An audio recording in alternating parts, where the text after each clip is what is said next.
Welcome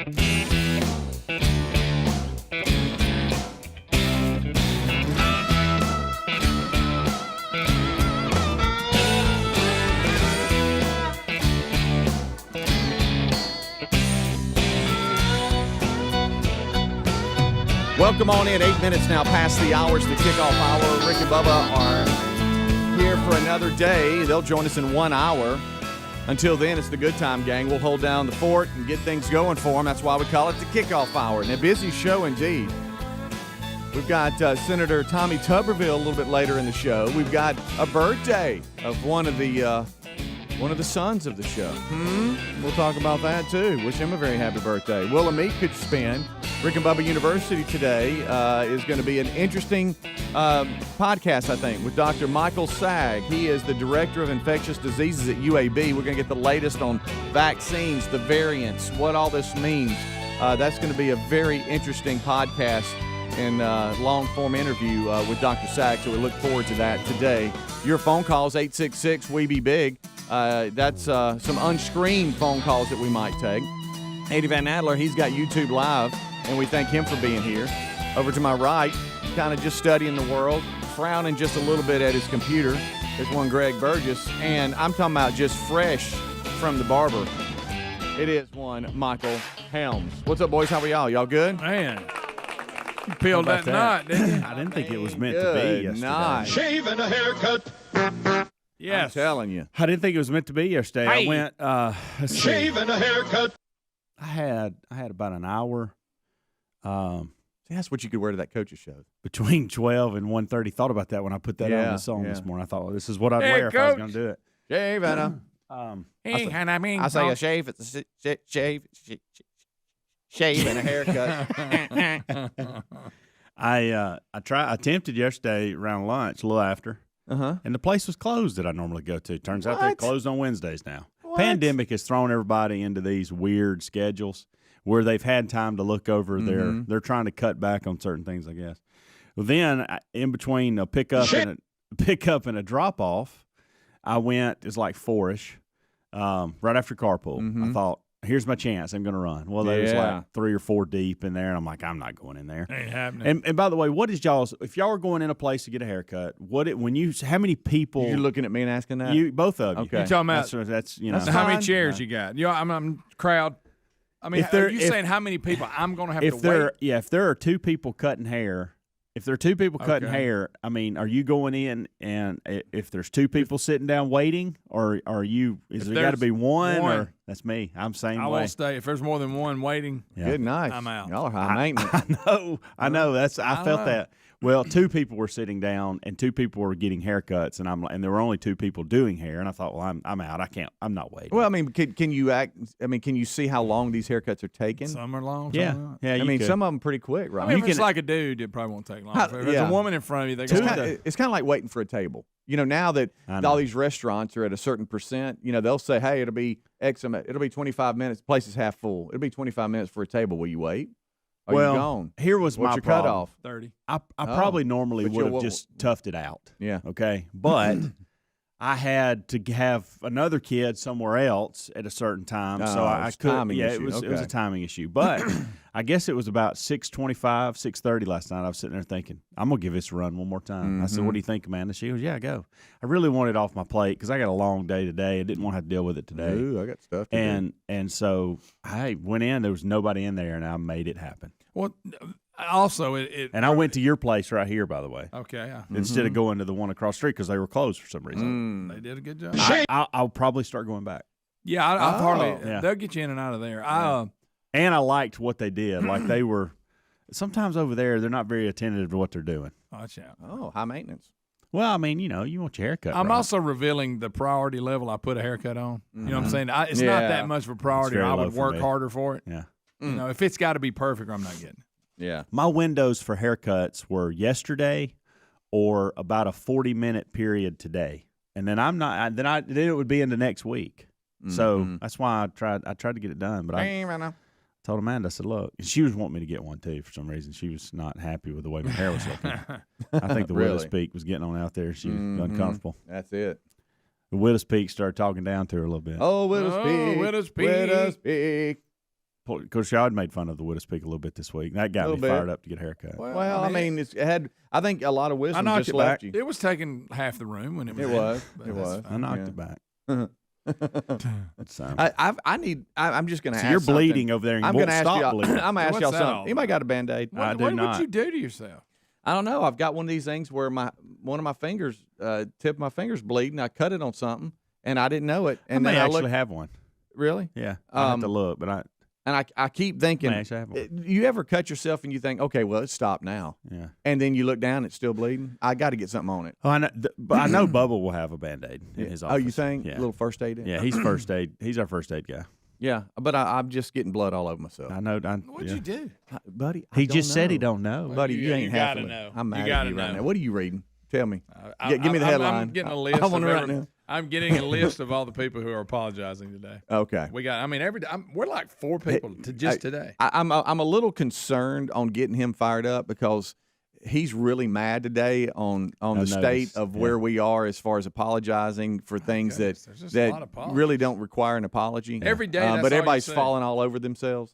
And I'm sorry for those of you on YouTube. I'm holding my finger up so it'll stop bleeding. You shooting a bird? I'm not, and I forget because it's on that finger. I know. So I gotta hold them all up together. So you don't remember hitting your finger on anything this morning? Maybe even the car door or No.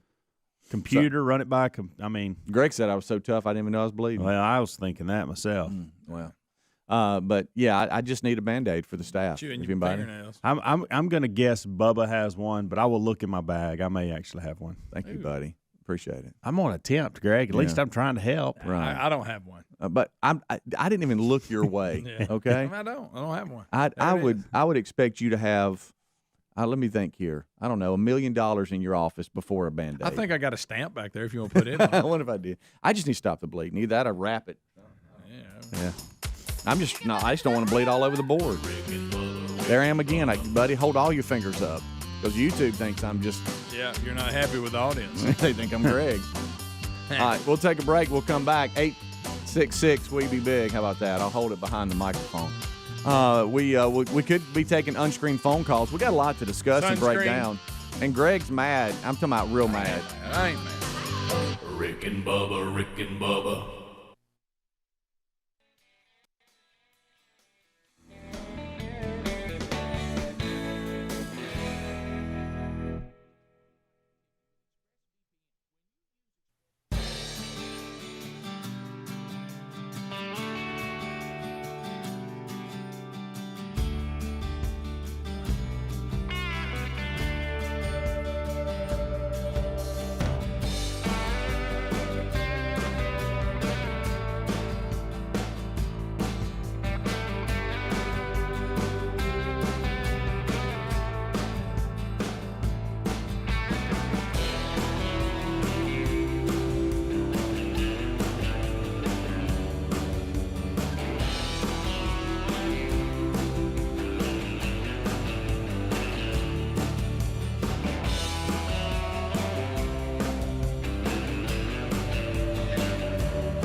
It is the Rick and Bubba Show, kickoff hours live. Thank you for tuning in.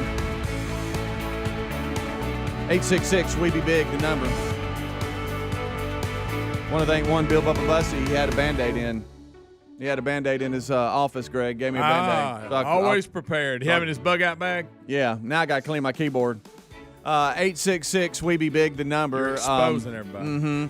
We thank you for tuning in. 866 We Be Big. So is it still locked up? We're just going to have a meeting on the air. Yeah, I don't think that cartridge is working. Really? Yeah. I pulled it out and put it back in. You can't have it's nothing. Just not. What are y'all mad at? Well, printer's the new printer that we got. The new one? Well, high pitch. Craig, calm down. Yeah. Let us talk a minute before you scream at the printer. At night. We're trying to use a cartridge that is not necessarily for that model, but it's the exact same cartridge. Yeah. So It's weird, this printer that we have is a replacement. I guess it doesn't give the same type of warnings as the other one. The other one would say, "Hey, you're running low on whatever." Magenta. Yeah, you got something 100 like that. pages left. And Your so magenta's out. At that point, I would know, hey, we need to order some, and then within a day or two, they'd send some, and we'd just keep on rolling. So we'd have some when it goes out. Well, all of a sudden, I go in there to get show prep, and it's just flashing red, which you never want to see red. You know what I'm saying? You don't want to see flashing red on anything, really, do you? What's flashing red good for besides bad? And so it says, hey, you're out of is it cayenne or whatever? Yeah, that's one of them. And it says you're Not pepper. It doesn't say you're low. It just says you're out. And I'm Out, like, over. uh-oh. So the other one that we have it's a different model, but the same type of printer. Evidently not. I was going to see if I've got a couple of those left over. If we slide one of those in there. I think what I can do. Did you say that to yourself? Yeah. I hadn't had time. It's like if the printer could talk, it'd be like danger, danger. I think I can change it to just do black and white, Oh, look at me. and then you won't have to worry about that. Something about with that haircut, and then with that zip up Vestavia heels deal. I think that's Solving an the option. problem. Just saying, I think it's an option. I just can't. We're on the air. I said you got a Band-Aid. Yeah, Bubba came through for me. He came in. I said that's a big one. But course you know what? I'm not going to complain. You got say, blood-borne that's a nice pathogens all over the Yeah, I thing. know. I gotta get it though. Thank still goodness wanna we have know. those Clorox wipes. I still don't know how you cut it. I know. Greg doesn't care. I can't figure it. You can't figure it. You can't figure it. What can't you figure? How you did it. Okay. Guys, we got a little update here. I'm not gonna play the whole thing. My goodness. I want to hear a little bit of it. He's a baller. He's a playmaker. And a shot caller. In case you didn't know, I got T-Bowed. He shattered the mold. Shave and a haircut. Just played that for you again. Yep. Tebow's announced his retirement from tell you baseball. What? We were wondering. Wait a minute. I hadn't been this disappointed since Barry Bonds hung him up. We were wondering. How we go? What? It's I gonna know. take some getting used to. Well, we thought, I'm married now. I'm, kind of moving on my life. Yeah. Is he still going to stay with baseball? COVID-19 comes, and we even said, hey, it's a perfect time for him. Just step away now. And he still. We actually know Casey, who works with him hitting wise, met with him about a month ago to hit with him, and I thought, well, he's going to try it again. Well, he announced. He said, man, I'm out. Well, I don't know if he said it We've like that. discussed this before. First of all, now we don't have to do stories every time he hits a home run. Yeah. And Tim's a phenomenal athlete and seems like a really great role model, and I'm not taking any of that away from him. But if you were going to come and be a professional baseball player and you hadn't played since high school, and you're obviously really good because you're a good athlete, you need to be committed to it year-round, and he wasn't. He had his broadcast thing, and I understand that. I'm just saying it's going to be tough to get where you need to be when you're – when these other guys players go play winter ball and so all I was going this to say, so when other players who have played baseball for their entire life, Yeah. and not taking a break to play football, or to be on then, SEC this week. Then once their season's over, they go overseas and play in these that you're talking about, these winter ball leagues, and they're so dedicated to it. It's their complete life. It's hard to catch up with that. It is. How do you compete with that?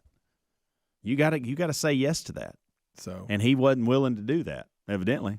Well, he wasn't because we saw him on SEC Nation every Saturday morning during football season, and that's fine. Mm-hmm. Yeah, but I'm you just saying can't. it makes you it can't hard. take your game to theirs if they're playing and you're sitting in with Paul Feinbaum in the booth on Saturday morning. It's just impossible. Right. Well, I know that he worked really hard off the field. He did. Because we're lucky enough to know the person that worked with him, and he's local in Chelsea right now, and he would go and meet with him, and they would hit. And just recently, talking to him, he said, man, he looks great, And so I thought, well, maybe he is going to come back. But he just said, look, I loved every minute of the journey, but it is time for me to hang it up. Speaking of haircuts. And part of that is, if you're a franchise, you're looking at what kind of commitment level Tebow truly has to baseball. I remember a guy that played for us, and he was with the Yankees organization, and he played 1 year of minor league ball, and they asked him to go overseas, and he said no. He said, so they cut him because they wanted to see. And I'm not saying that's what happened with the Mets, but at some point you got to go, how committed to – you're a hard worker when you're working at it. Yes. Okay? But you can't be totally invested. Right. And you're taking a spot that someone who – that is. But even Tim, but luckily Tim Tebow sees that now, and that's part of his statement. And he says, I want to be 100% invested in whatever I do. Yeah. I can't partially do anything, and I'm realizing now I can't fully commit 100% to being ready, so I've got to step away because the product that I'll put on the field isn't kind of, I guess, it's not something that I would be proud of because because I can't be 100% behind it. So, so he has officially announced he is retiring from baseball or the attempt to get back, and so there's your Tim Tebow update. But you thought, I'll be honest with you, this is a lot later than I thought it would be coming. I thought that it would have come a year or two ago. I do too. Yeah.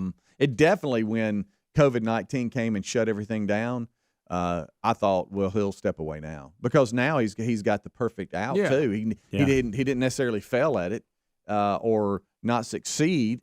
He just stepped away because everything was shut down, and I'm just going to move on. Because I know for a fact, just knowing friends of Tyler's that are that age that are have been drafted and they're in an organization, how hard it has been to keep themselves ready. Yeah. And when you don't know, are you getting a call? Are you not getting a call? I'm a pitcher. I got to keep my arm ready. I'm a hitter. And a lot of these jobs were eliminated. They've done away with a lot of the teams, and Tebow may have saw the writing on the wall on that too. That hey, we don't have the spots we did because we saw where a lot of the organizations have shut their minor league teams down. Yeah, done. I know. They restructured that entire deal. Yeah. But especially through the fall, the hanging on and not knowing. I know.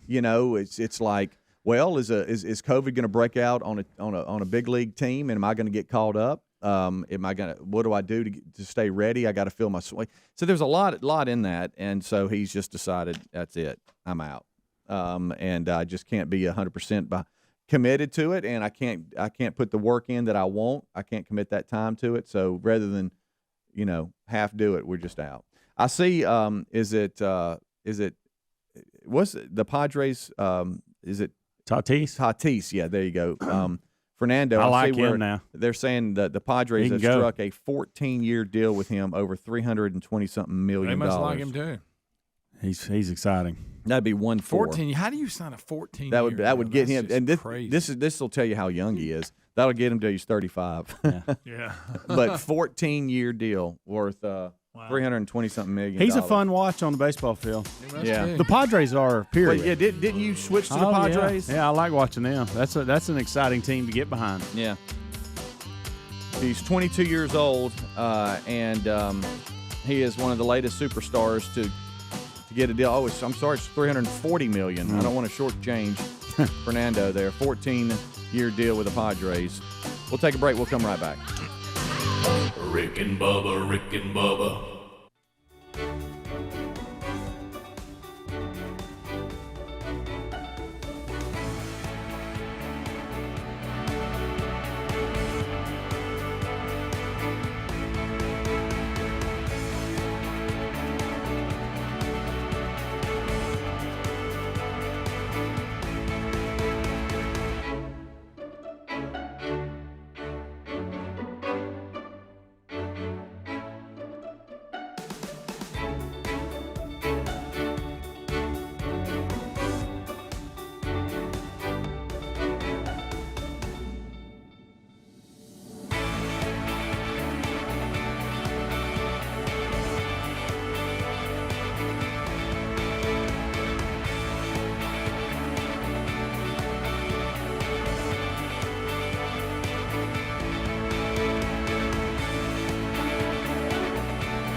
You're right, Greg. 866 We Be Big.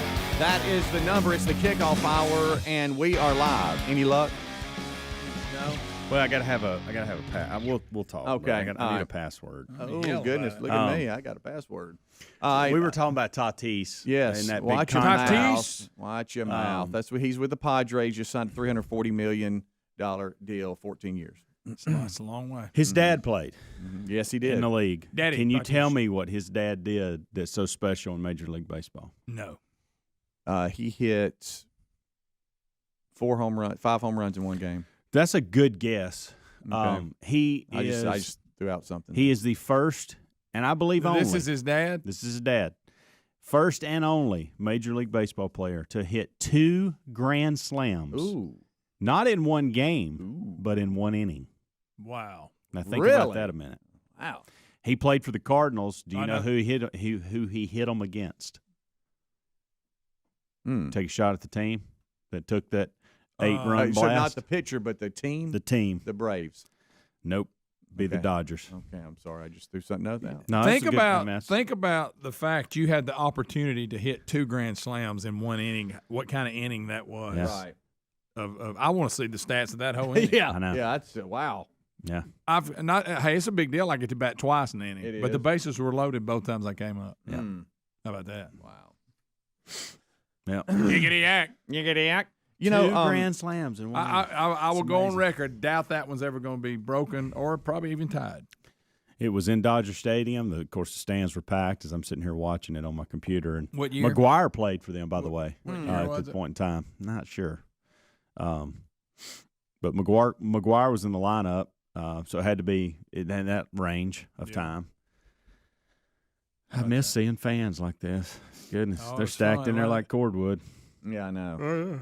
Oh, wow. Going to yawn live on the air. How about that? What are you going to do? All right, we were talking before. Same guy gave up the home, both of them. Okay, stop. He was still in there? So they just let him ride. So they were out of pitchers. Hey, buddy. So nobody's up. It's all you.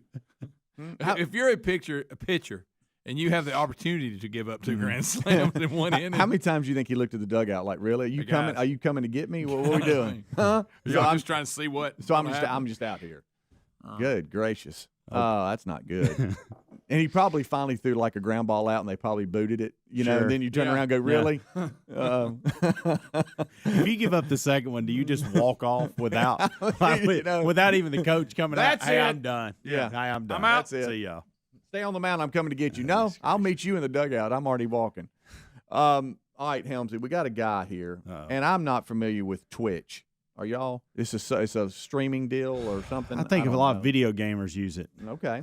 I think I've heard Twitch in my world with Braden before. Yeah. Twitch. It's a live. It's a streaming service. Yeah, it's a live streaming deal. And we got a guy here. And look, I'm all about making some money, right? Oh, yeah. Maybe a supplemental income, whatever. You got to make it work. Well, a guy got creative here, and he said, I'll tell you what I'll do during the lockdown. I'll make money trying to sleep. And you're like, what? What are you talking about? Well, apparently he put out on his Twitch that you could make any sound, play anything, or try to scare him while he sleeps. So he sleeps, and you can see him on camera. Right, correct. And he has a system where he can hear what you do. Yes, and if you tipped him, you could play whatever you wanted to play to try to scare him and wake him up. And this guy in 7 hours made $16,000 in tips. On that. Sleeping. On that. He probably wasn't sleeping a whole lot, but I was about to say, is he really asleep or is he faking this whole thing? Right. Well, I guess he's in bed and you just, just constantly. So certain times. He's 26 years old. He's from Los Angeles. Made $16,000 in just one night on the Twitch live stream. I'm going to try that. Though he didn't get much sleep, as you could imagine. So he's some influencer on live streaming or some whatever. A lot of the viewers use their messages to get Alexa to play loud music, barking, weird sound effects, or whatever. And so, if, hey, I'm going to throw a couple of bucks at this and tip you, and then I get to play whatever I want to. Well, you add it up, and over a period of time, he made $16,000. Wow. That's just a little silly, but what's that say about society? I know. That's what we do. We're going to make noises and wake some goofball up. We're going to watch it. Yeah. And we're going to tip him. And he filmed himself, to your point, Greg, letting people and viewers disturb him with like alarm clocks, fake dog barks. Do you think he'd overdo it and jump up and start screaming? I really do think that full access for everyone to these type services, social media, has just completely ruined our country. Yeah. Just right. Society in general. There's no doubt. Take country out of it. All countries. Yeah. The things that allow it. You're right. I agree. Absolutely agree. Would you donate to something like that to scare somebody? No, I would not. You wouldn't? No. Maybe if I could shock them with electricity or something. Oh, you're going to shock them. Yeah, wake them up. I don't think that's part of the rules. All right, let me ask you this. Would you take $16,000 to lay there and let people do that to you all night? Yes. Okay. Yes, absolutely. Let's go the other route. Yeah. So you're all in. Yeah, I mean, that's when do we money start? I ever made. Yeah. We start at noon today? Right. Absolutely. So we're having fun with this guy. I might let people shock me up. Once an hour, you get to shock me. Tase me. Okay. You can tase me every hour. It says here that that people were even paying to make him think that somebody was breaking into his house or coming through his window, scaring him. I don't know. I guess maybe through the sound effects that they were playing or something. I have no idea. See, now we're getting carried away. Yeah. Well, I know he made $16,000 in tips in 7 hours. It's not bad. That's not bad at all. You think that's a fake story? Huh? Think that's well, fake? I don't know. I'm sitting here looking at it. It comes from a reputable place, but now you never know what to believe. To be honest with you, you don't. I mean, good night. You got stories that you're like, oh yeah, this is right, and then it's just fake, and then you got stories that you think are fake that are real, because that's kind of where we are with this wacky world we live in. Back in the day when we started, and we've talked about this, some of the stuff we talk about would be wacky world stories that are just the dumbest of dumb, and we're making fun of. And today they're like real news. Now that is true. Yeah, it's like to your point, Greg. Some of the stuff that you were reading prior to the show, where people are apologizing for. That's the latest thing. Yeah, I've got to apologize for everything, no matter what my intent was. Right. I must apologize. And I know we haven't broke this down, but because I go get training. I don't even know when The Bachelor's on. That shows how much I even look at it. But this Bachelor thing, where everybody's having to apologize and people are getting run off, is it all because somebody went to like an antebellum type dance or something? When they were in college, like 3 years ago. And they went to an antebellum themed party. Yeah, and was getting grief about it, and Chris, whatever his name is, basically defended them. We just made a point. When this actually took place, nobody would have even said anything. Well, they didn't then. Yeah, that's the point. They wouldn't have. Anyway, if it had came out. But now, and his point was, calm down before we completely cancel this person. They're probably not really that bad a person. Well, now he's getting beat up. Now we got a Bachelor alum, some Demi Burnett, who knows. She's probably doing this just to get publicity, but she's apologizing because she wore a jacket with a Confederate flag on it years ago, even though now this jacket was made by Kanye West, his company, Yeezy. So I probably thought it was okay to buy it. What was her intentions? And look, I don't have a problem with going, look, you know what, I don't really want to wear that with that flag on it because it is offensive to some people. I'm not arguing that. What I'm arguing is this happened years ago, and her intent was not bad. It wasn't racial. It wasn't. So I don't think you don't have to apologize. Now, Luke Combs, the country singer, he's apologizing because 7 or 8 years ago when he was first starting out, his music career or whatever, he would use some of the rebel flag imagery like Leonard Skinner and people like that do, but for Southern pride. But then again, I don't have a problem with you going, I don't want to use that anymore. But I don't think you have to apologize because your intentions were not bad. You weren't using it.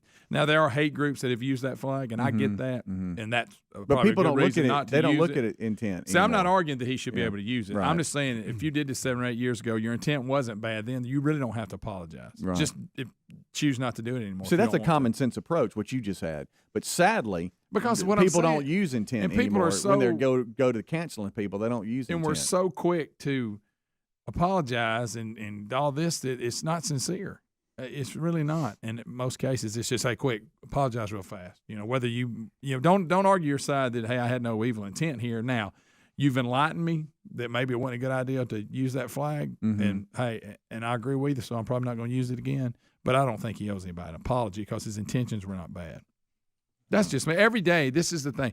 Just look at the headlines. We got more celebrities or whatever think they're celebrities apologizing. And now, don't get me wrong. It's almost become it's almost publicity. If you're not apologizing for something, you're not very popular. You know, You're now right. we got a little of that in there. Yeah. I got to apologize to somebody because I'm that big a deal. It's crazy. It's gone absolutely nuts. It has. And we predicted it would. Yeah.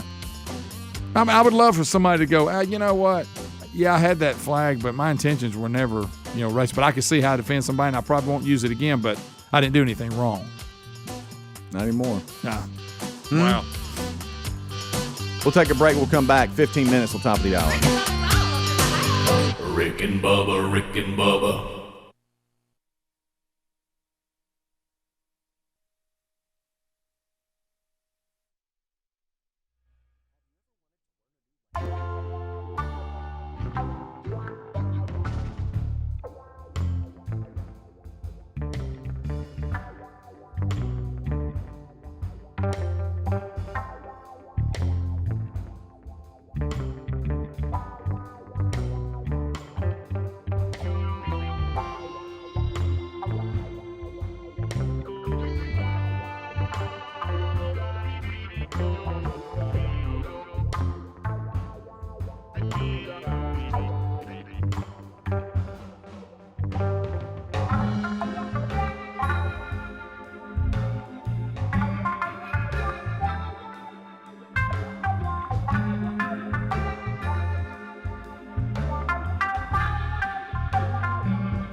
It's the Rick and Bubba Show.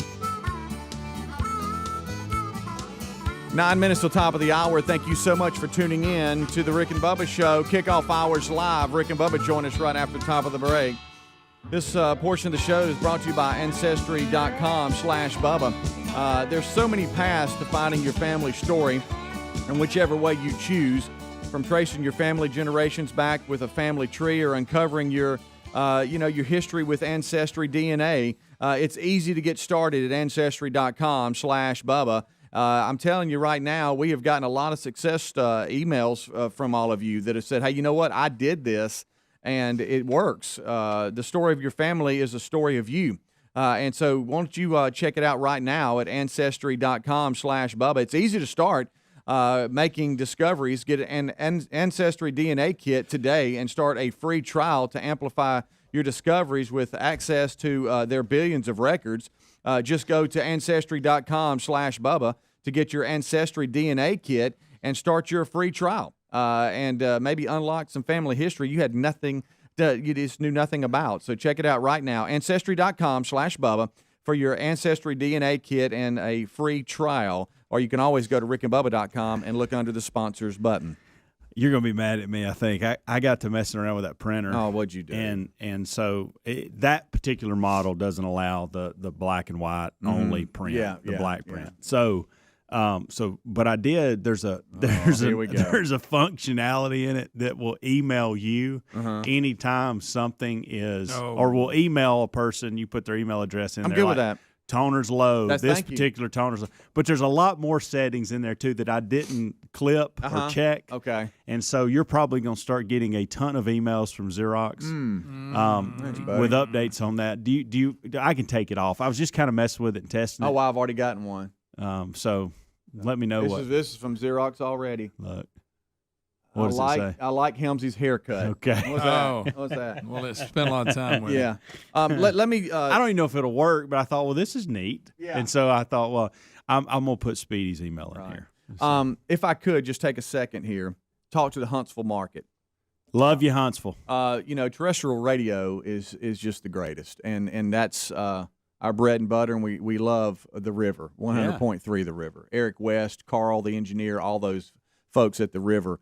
And I know if you normally listen to the river and it's not on right now, you're probably trying to find another way to get the show. Some of you might have gone to YouTube, others to an app or whatever.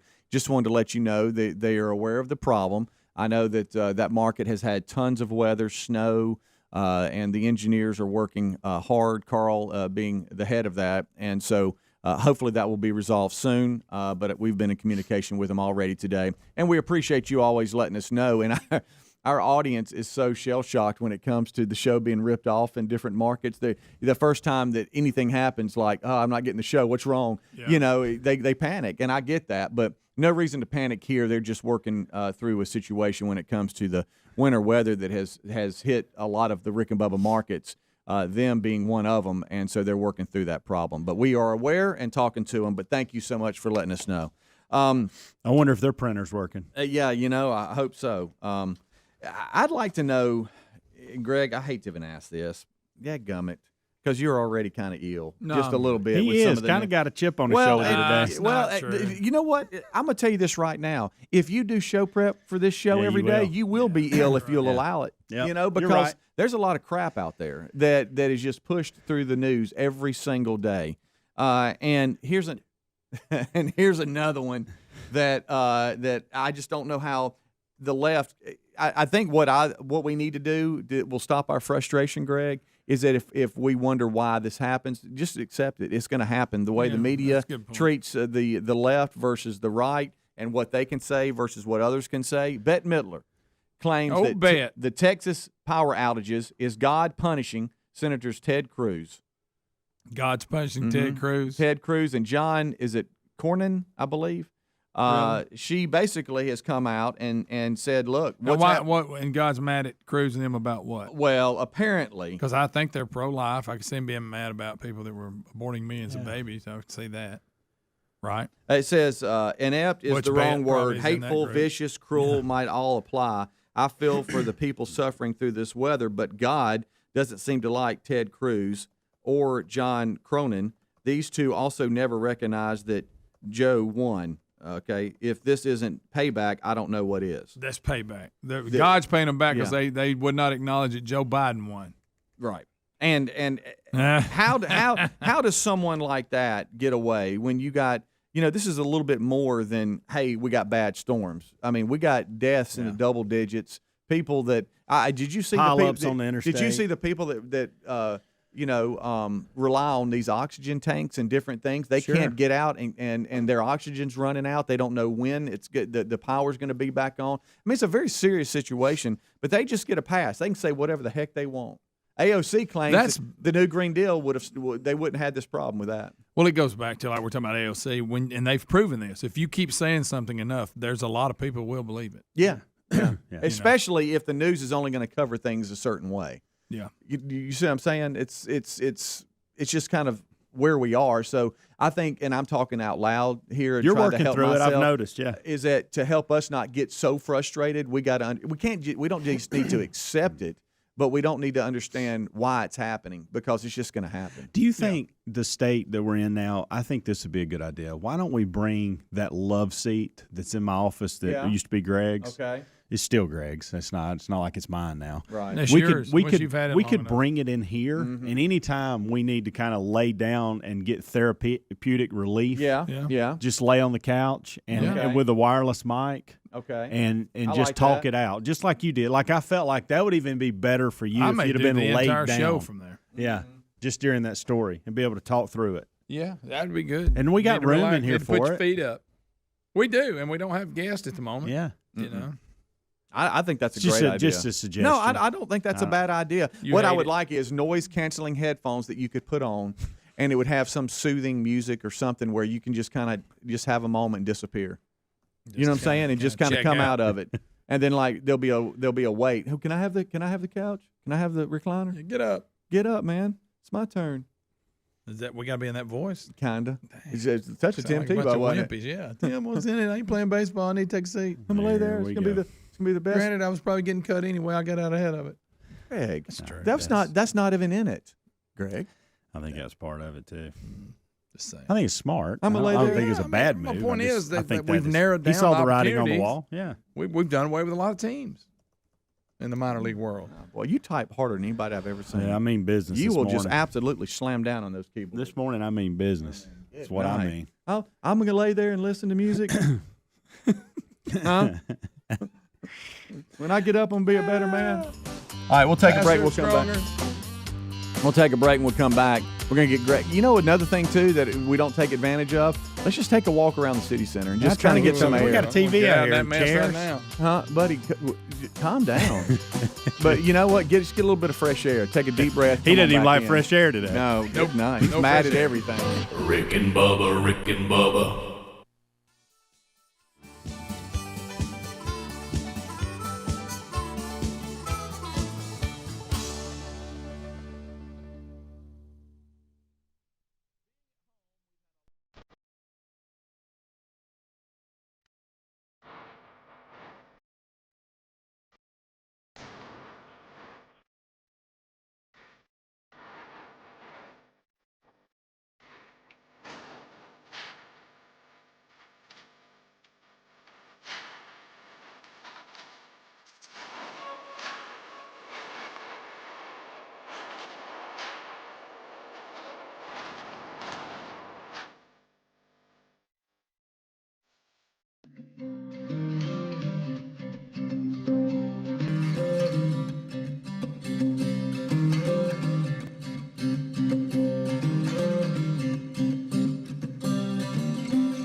the gravy, please. Rick and Bubba, Rick and Bubba. Ooh, it brings 6 me to minutes. my That's the one that hit him. That's the one that hit him the hardest. I can't start another day without him, brother.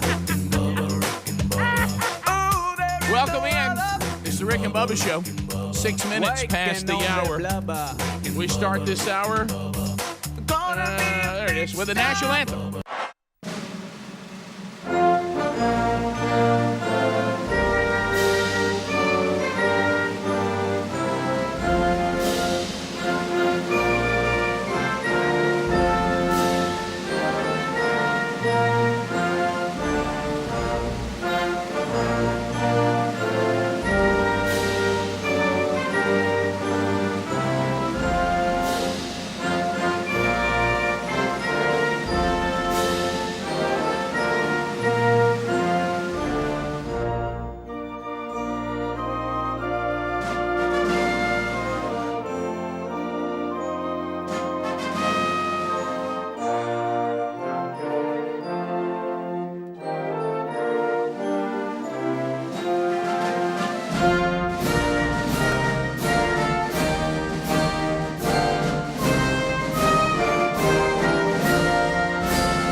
It is 8.5 minutes past the hour of the Rick and Bubba Show. Thank you for being with us. Our number, 866-WE-BE-BIG. And we look forward to chatting with you today. Senator Tommy Tuberville is on the program today. We'll chat with him. Will of Meat could spin today. We record another Rick and Bubba University, the podcast today. We'll talk to the Director of Infectious Disease at the UAB, and we'll talk to him about the vaccines and concerns and the rollout and how's it going, and we'll give you kind of a COVID update now that the vaccines are out there with the doctor from UAB, and we'll interview that doctor for the Rick and Bubba University podcast coming up this weekend. Yesterday's Bible study is archived. It's available for you. One of the Rick and Bubba children, man, they growing up, Hunter Bussey, 23 years old today. So we'll talk about all that. Of course, the death of Rush Limbaugh will be a big part of the program today. So much to unpack. Speedy, the real Greg Burgess, Helmsy, and Eddie Van Adler all here. Across the way there he sits, the pride of Cedar Springs, Alabama. But most of you probably know him best as the Silver-Tongued One, the man with a golden voice, Professional Lunch Eaters Man of the Year, the inventor of pizza and a cup, Shakespeare's worst nightmare, and the master of the King's English. Ladies and gentlemen, put your hands together for Bill Bubba Bussey!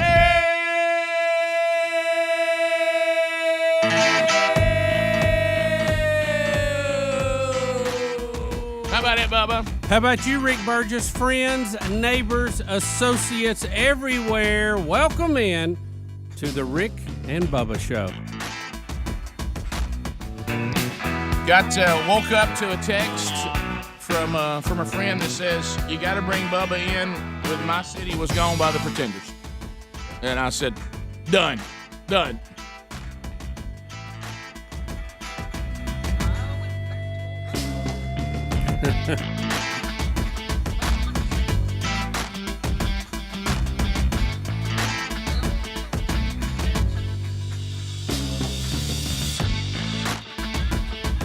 There it is, Chrissy Hine, the Pretenders. The theme music for the Rush Limbaugh program for 32 years. How about we got the news yesterday, right after we got off the air, that Rush had passed. We knew it was coming, but it was still hard news to hear. Yep, it was. Yep. Well, because just such an icon of the industry. I mean, we'll take the political views out of it. We'll talk about that today because you can't ignore that because he did a show that was about politics.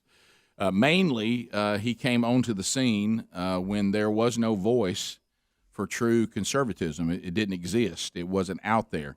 And he created an entire genre of radio that did not exist prior to him. Yeah. Now, you think about that. No matter what field you're in, if you are an icon that created a genre of radio, now, because there's been attempts to copy him everywhere, and just about everybody who can somewhat do it has been pretty successful because it was such a desired medium, and he there was a need for it. Yeah. Now I will tell you, no one, the original is the original, and I know we throw this term around, but in our industry and in the genre that he created, he is irreplaceable. Yes. Oh, absolutely, absolutely. He's the Michael Jordan of what he does. Yeah, he's the GOAT of that industry. No one does it better than him. There's people that have been successful, but no one could do it the way he did. He won't be replaced. I will never forget. We were at First Baptist Church in Jacksonville and running sound, and friend of the show, Mark Norman, who was the original TV producer for Rick and Bubba. He said, "Hey, have you heard Rush Limbaugh?" And I said, "No, who is that?" And he starts doing his hands like this. You're not going to believe it. You're not going to believe it. You got to hear this guy. It's so different, but it's right up your alley. I know you're going to love this. And I thought, I'll give it a listen. And it wasn't on in our area at the time, but I guess it was maybe the next Monday or Tuesday. I had to come to Birmingham, and as I was riding over, I remembered that, and I flipped it over to the station that he was on, and the very first thing I heard was a Barney Franks update. And I pulled off the interstate and started trying to find a number because at the time I was running a station to try to get him on. And, there was a few callbacks here and there and misses, and by the time I got to him, somebody else in our area had already signed a deal with him. But it was so different because the only talk radio that I had heard at that time was on at night. Yep. Larry King had a show on, and Bruce, what was his name? TalkNet. Bruce. This is Bruce Williams. Bruce Williams. Mm-hmm. And good, Rick. And it was Tom dry. Snyder. Tom Snyder may have had a show too at that time, but it was dry. It was like a chip. It was so dry. Very dry. And they didn't cover topics that I really was interested in. It wasn't entertaining. And when you first heard Rush, you could not turn it off. You thought, I cannot turn this off. I'm going to miss something. Well, and he said politically the things that I thought in my heart and the things I believed in. And I couldn't believe that someone was finally standing up and saying it because prior to him, we had Ronald Reagan, and we had, but before that, there really wasn't anyone who, or maybe I just didn't know it because I was so young, who said what it was to be a conservative, to say that I love God, family, country, and it's okay to be that way. Yeah, and we're blessed to be here where we are. Yeah, I think you and I were too young. I think Barry Goldwater, is that his name? Well, William Buckley was one that Rush Buckley even quoted a lot of times. Yeah. But I'd heard Buckley before, and he was kind of dry too. Dry. The points were there, but the entertainment value was not. No, and you're right, and that's what made Rush kind of this perfect storm. He was saying that, I think you're 100% right. His audience grew because there were people saying, "Is somebody talking like we talk?" Yeah, and they were so. Is that my cousin on the radio? Yeah, and they were so drawn to him. But then on the radio side of things, he was entertaining. He kept your attention. He was not some monotone, right. Let me try to teach you about conservatism. Right. He did it in a fun way. He made difficult political things easy to understand. Yeah. He communicated why this worldview works and this worldview never has. And he just almost like a lawyer in a courtroom. Yeah, he just and then he had a great sense of humor. Yeah, I think that's what separated him even now from some of the icons. It was his humor. Yeah, I mean there needs to be a little more of that in some of the copycat shows that have tried to be Rush. Right. They don't seem to have the ability to have that lighter side, even on very important topics. We'll be back 16 minutes past. Rick and Bubba, Rick and Bubba.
It is 22 minutes past the hour, and it's funny, we were just asked about that drop.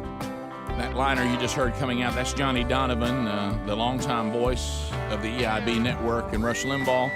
That was cut for us in probably our most memorable Rush Limbaugh moment when we had the honor of doing the show in New York City from the EIB building in downtown New York City. Now, we were not allowed to actually broadcast the show from the golden microphone, but we were allowed by the engineer to go into the Rush Limbaugh area where he actually sat and did the show. And this is that picture.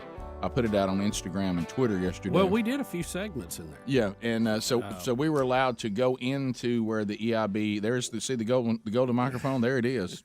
And Bubba is doing Dippin' Dan, the character, in that golden microphone. Yep. In the EIB. And Greg was with us because we also did an XFL game while we were there, which is why we were doing the show from there. We did a Giant Stadium, cold, and then we spent the night.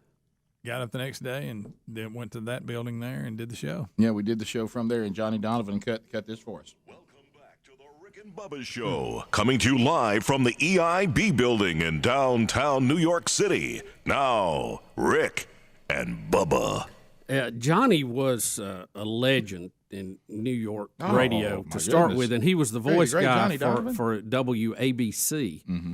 And, of course, Rush being there, he did his stuff, too, at the time. And when we met him and he warmed up to us a little bit and did that for us, I thought that was one of the coolest things ever for him to do that. He didn't have to. Well, Bubba and I, anytime, as you know, Greg, not all have gone well. Anytime that we find ourselves around people that we admire in the industry or people that we think have done well in the industry, they're icons of the industry. And I think any field you're in, you want to watch and get to know the people who have done it well. Yeah. And so Bubba and I always have tried to find our way to get to meet them. And sometimes that's gone really well and sometimes not so well. Well, in this particular case, when Johnny Donovan finally says, by the way, I'm so comfortable with you now, I will go in my studio and cut that for you, and we can play it while we're doing the show from there. That was a big win. Yeah. We met the now deceased Kit Carson, the famous. I remember that. You remember him being in there? I do. That one we did real well with as far as our relationship with him. But then Bubba and I, we took a step that maybe we took it too quick. I don't know. But that's when, Rush was having Hannity and people like that be guest hosts on his show. Yeah. Hannity was working his way up to where he is now. Rush gave him his platform. Yeah. Him and Walter Williams was the two fill-in hosts I remember the most, I guess, about that time. And Sean came through Huntsville. That's that's the first time I ever heard Sean was when we were in Huntsville one day. So anyway, so we asked Kit Carson, and we thought we were in. You know how you think. Well, Rick, here's the thing: the engineer that had set us up there set us up, and we had a little studio. Warm up. He had to warm up to us, and we'd ask about Rush's studio, and he's like, "Oh, you don't go in there; that's sacred territory." Okay. Well, he warmed up to us and said, "Hey, if y'all want to go in there and do a segment or two, I'll patch you in." Blah, blah, blah, you know. Oh, we're like, "Oh yeah," and then Johnny warmed up to us, and so when Kit Carson came in, we talked to him, and I thought it was going well, and. We casually mentioned, hey, if you ever need another fill-in host, we're available. Never got that call. Two things never happened, and I think it's what's bothering Bubba the most today is it. And I understand. I'm not making light of it. I understand. I think I had maybe moved on from it. I think Bubba was holding out hope that we were going to actually get to meet Rush before he passed. Because in the industry, we've met a lot of the icons. Even had the door slammed in our face by some. Yeah, but that's just as good as me. But we developed a friendship with Sean Hannity. Mm-hmm. We developed a friendship with Glenn Beck. Right.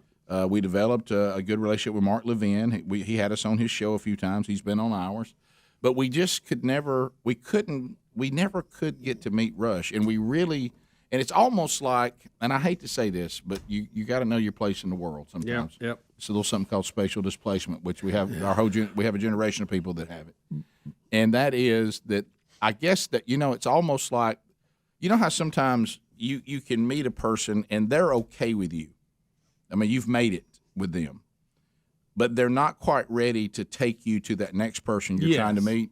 Yes. You know, and it's like they pick and choose who they'll take there. Yeah. And you they want to burn one. And you didn't get picked. It's like they have an account. Yeah. I'm not taking them there. There's only so I many may people. need them later for somebody There's only so many people they can say, Rush, I want you to meet these guys or meet this guy or meet this person. And when you look over to Hannity's account, we weren't there. When you looked at Kit Carson's account, we weren't in it. Levin, it wasn't there. I don't know if Glenn Beck has ever had a relationship with Rush. I don't know, but anyway, we met people that all they had to do was escort us to him, and they never did. It just didn't happen. Well, I had that conversation. We even had his own brother on the show. His brother didn't bring us in. Wow. Yeah, that's good. Didn't know that. Yep. You know that. That's one I thought. Facts, right? That's like somebody getting to know you, and you wouldn't introduce me to them. Oh, wow. Rick, I really thought. How about this? Because I would actually feel pretty comfortable trying to bring about anybody to you. You know, once I've met Greg, I'm in. Yeah, absolutely. Yeah, Boy, I really brings it felt home. like I'm good friends with Rick. Are you? Yeah, we can look at. Has he ever introduced you to Greg? He won't for some reason. Yeah. you know Ollie North was There's friends another with him, one. There's and another one. I felt Oh, like now we I'm really were pretty feeling tight bad. with him. Now I'm and, really feeling bad. We crossed a lot of bridges. Yeah, and Oh, you yeah. know, I actually I had that conversation with Sean one time. I said, Sean, I really went full. Did you do court press. serious business? Everybody. Yeah. Oh yeah. And said, look, we really want to meet him. And Sean said exactly what you were hearing people say about Rush now. He said, unbelievably nice guy, generous, doesn't want people to know what he's doing, but he helps a lot of people. But he is very guarded in his inner circle. He has to be because there's people trying to get him all the time. Exactly. And he said it's a very tight circle and very hard to get in to him. And basically told me no hope. So, you know, I appreciated his honesty with that. But Which also means I vetted you guys out, and I just can't vouch for you to leave. Y'all didn't make it. I'm not that impressed with it. Y'all didn't make the cut. Look, let's face it, we got a little bit of a reputation. We may get on there and blab. Oh, yeah. Well, I mean, we but wouldn't be y'all able to hold that back. But y'all do have that picture in the EIB studio. That's I big. was there for that. Saw it. If he would have been there that day, Yeah, we'd have done it. y'all probably That was had a special day. That's how, actually Roger Lewis met him on that trip. We sure did. Yeah. and pop icon from the 80s, Debbie Gibson. Debbie Gibson. Don't forget that. As weird as that was. I knew you'd bring that up. Roger Lewis could do the best imitation of Rush I ever heard. Yeah. Rick and Bubba.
most dangerous men in America, Rick and Bubba. 35 minutes past the hour.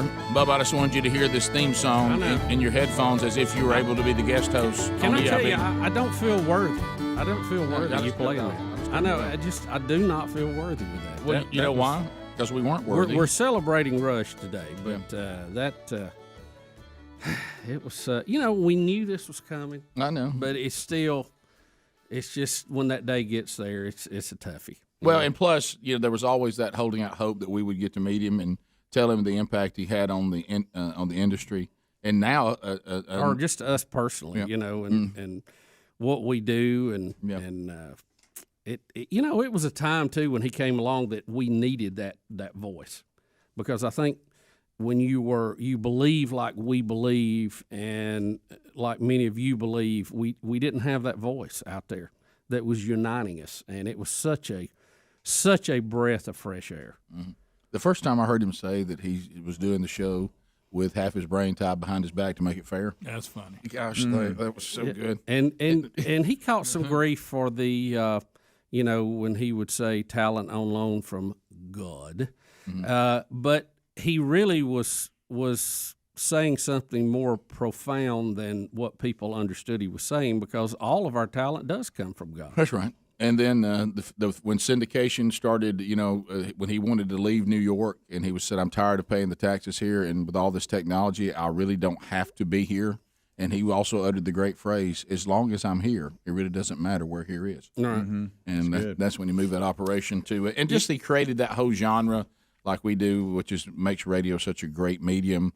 The whole EIB network, and obviously he was just in the studio in the building that all the studios were, but he claimed the whole building was their organization. Right. And I heard Levin talking yesterday where he claimed that he had this team of constitutional lawyers, and Levin said it was just me.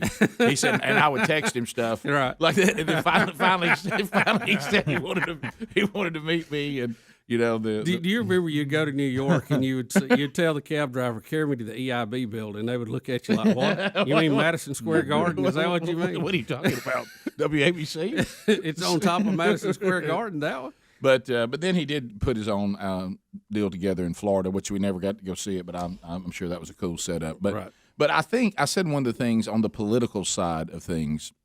I think it's almost gracious that Rush Limbaugh doesn't have to watch us go into a full-blown socialistic country. Because I will say this, and I told you guys this, I sent y'all this in the text. There's something that is appropriate about the earthly death of Rush Limbaugh, because honestly, the type of pure conservatism that he so eloquently and perfectly communicated doesn't exist anymore.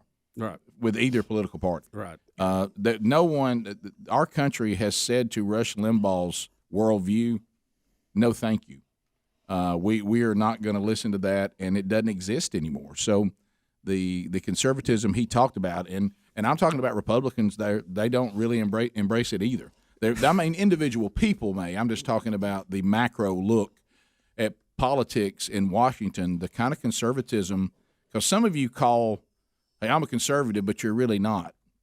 When you look at the tenets of true conservatism, you're really not, because you believe in big government over here, and you believe in deficits over here, and you believe in taxation at this level, and you say you're conservative. What you really mean is you're just not a Democrat.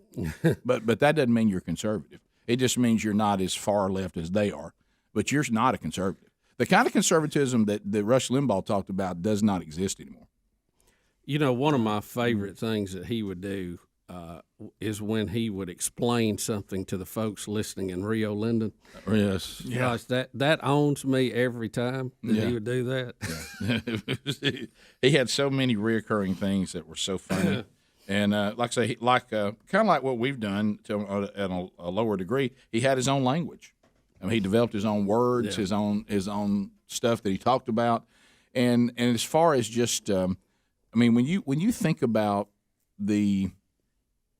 if you're the person that created, like we said earlier, a genre of radio, and all these people that stand on the back of Rush Limbaugh, he was the one that got out there and said, "I really believe there's an audience for this." he also went out there and grabbed a bizarre time slot, middays. Yeah. I mean, and he did that because there wasn't anything going on middays. And when, like you talked about the first time you heard Rush Limbaugh, I remember exactly where I was. And unfortunately, now I know it was the station that beat you to the punch to get him on the air. Yeah. It was one of the local AM stations, and AM radio was all but dead because AM radio could not compete with FM playing music. Just couldn't do it. Yeah. And on AM stations, you had, which I actually hosted one of these top shows, you had the local homespun 2-hour mid-morning talk show, but that was live commercials and recipes and here's what's happening. You know, this is why they're digging this ditch over here, and it was all local, and it was just kind of a swap shop / talk thing, and it was a local talk show. And then you had music. You had Paul Harvey, rest of the story, and Paul Harvey news and commentary. And then at night, Bubba mentioned that, you had the Bruce Williams, the Tom Snyders, and some of those people. This is TalkNet. So we had never heard anything like this. Yeah. And AM radio was dying, and he single-handedly saved AM radio. Now, I know he's on all FM and stuff like that now, but he single-handedly saved. At one time, he was nothing but AM stations. And what he did is he went to the AM stations and said, hey, I know you're dying. I think I can bring you an audience. And then he's like, you do anything from 11 to 2 Central? And, of course, they're all like, well, no, other than dying a horrible death. Right. And so he put himself in a place that was available, and he said, as long as I do the show well, I'll draw people to wherever you put me. And he found he was the voice for some people that didn't have a voice. And I remember – I was on Quintard Avenue, you know, the part that has the statues and the and the trees. I was almost to the Alabama Power Building at the red light before that, and I turned on an AM station, and I heard that my city was gone by the Pretenders, and I thought, well, that's a cool riff, catchy. And then I heard him come on, and he started saying all the phrases he would say. And I thought, what in the world is this? Yeah. And I'm talking about when I first discovered it, I went all in to where I had an appointment, and I was selling radio at the time, so I was able to get out in my car during that time. and I should have been making calls, and I was sitting there listening to him. I mean, he had me. Yeah. And then, of course, the way he did things began to influence the approach to radio. And not I was, didn't do a political show. We do more political on the show as we got older, but even when I was doing the show by myself, I didn't really do politics, but I still was adapting to his style and the way he approached things, and definitely one of the influencers on even what we do. I remember the first time I was at Madison Square Mall in Huntsville, Alabama, fresh off a shift at Parisians, working in the britches department, if you want to know. That's hilarious. And I heard him when I got in the car in Huntsville, and I went, well, what is this? And somebody had told me about him. That's why I searched him out, and I was hooked ever since. Yeah, or even ever since. How about this? What'd I say? Every since. But look, we're all good. I mean, and that's why Russ didn't want to make it. So the Babylon Bee, and I know Speedy, I know the things that I've been able to bother Bubba with today. This is the thing. This is the thing where I can get to you because I know how much this bothers you. And the Babylon Bee made fun of it today. The party of love and progress rejoices over death of political opponent. Some of the horrible things it's awful. That the left is saying. Of course, some of the hashtags that are trending on social media. Oh my goodness! It's just unbelievable. There's some nice people out there. But remember, this is the party, to Babylon B's point, that says, they wear their little bumper sticker, "Mean people suck." And all that, and they'll cancel you for what they consider you being mean. But they're the most vicious, vile people if you oppose them or you have fun at their expense. And your earthly death, they won't even pause 10 minutes for people to mourn before they're glad you lived long enough to get cancer. The world's a better place now that you're dead. Yeah. And I mean, I'm really not just scratching. It's awful. I'm really scratching. It's vile. Some of the things that's being said. So anyway, but remember, this is the party of can't we all just get along? Can't we all just agree to disagree? And hey, the arena helms of all ideas. See, and people Rick, should be able to voice their point of view. Different hey, than that. You should be able to be whoever you want to be, except for, of course, a conservative talk show. Yeah, you can't be that. You know, even when people that I disagree with, like Ruth Bader Ginsburg, was out, I'm glad she's not there to influence policy. But I don't wish those kind of ill will things on somebody like that. I'm just raised different than that. Yeah, it's called decency. We'll be back. Your phone calls are coming in at 866-WE-BE-BIG. Harry Murdahl is there, and we'll hear from you as we remember Rush Limbaugh today. Rick and Bubba, Rick and Bubba.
It's 9 minutes to the top of the hour of the Rick and Bubba Show. 866-WE-BE-BIG is our number.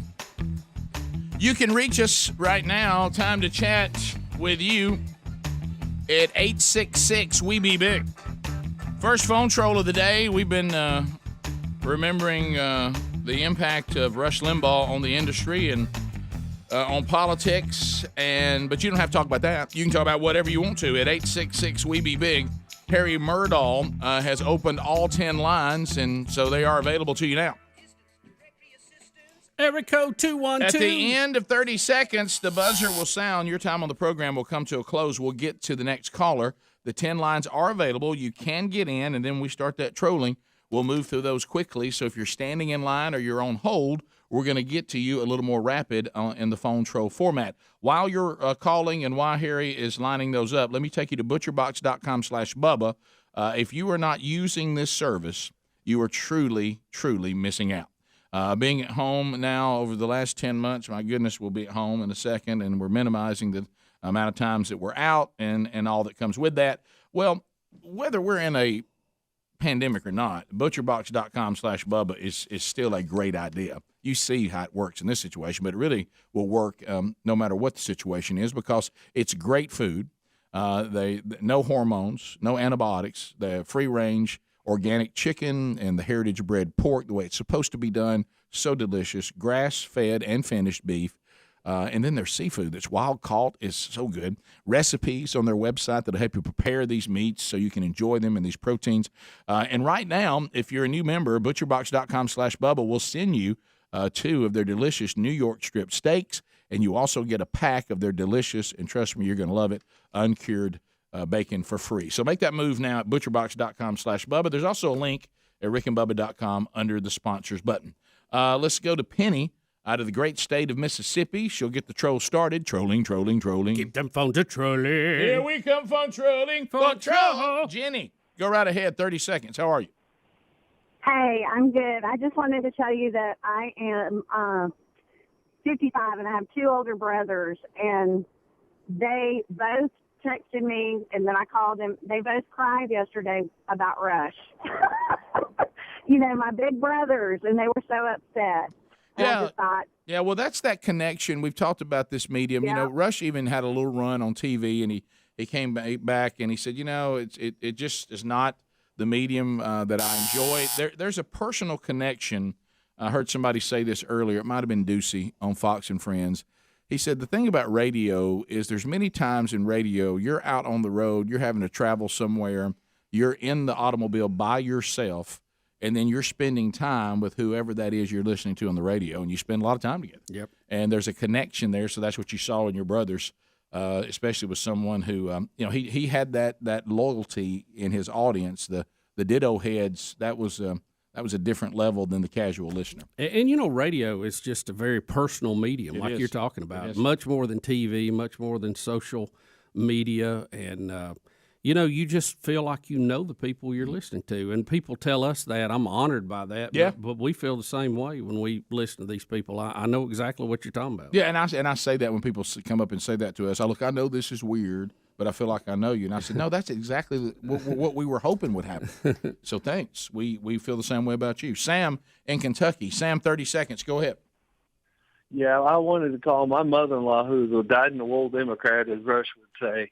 She hated him with a purple passion, and she knew that I listened to him. She was the first one to call and say, hey, I heard Rush died. I'm sorry, you're going to miss it. Well, good. It sounds like she's we can agree. She's a decent person. She's a decent person. Yeah. The odd. It doesn't take a lot to be a decent person. But, really but the ones, and I said it in passing, and I was making that point to Helms, y'all heard a minute ago. The thing I guess that perplexes me is the hypocrisy of the whole thing. If your worldview was I like people that agree with me and I despise people who don't, then I go with their being consistent. The thing that drives me up the wall, and I know Speedy frustrates you, is that they claim that if I want to be a woman and not change anything about me, if I want to just declare that I'm a woman, the whole world has to cave into me, adapt to me, and nobody better say anything negative about it. But I'm not allowed to be a staunch conservative who does a radio show and communicates conservative values. Nope. That I'm not allowed to be. Mm-hmm. Right. And see, that's crazy inconsistent. If you don't want people to go to cancel and attack people for who they are, then that would apply to everybody, including Rush. Let's go to Robert in Alabama. Robert, welcome to the Rick and Bubba Show. 30 seconds. Go ahead. Hey, guys. I was listening to, not listening, I was on Facebook yesterday, and I was looking at some of the comments on different things about Rush, and some of the hatred they had towards him, and it kind of really made me mad. So. Well, don't let it bother you. Does that really surprise you, though? No, they don't. Yeah, I mean, I voted for Trump, and I know how it is. I have some family members who. Yeah, this stuff that's being put out on social media for people who didn't like Rush, it doesn't surprise me in the least.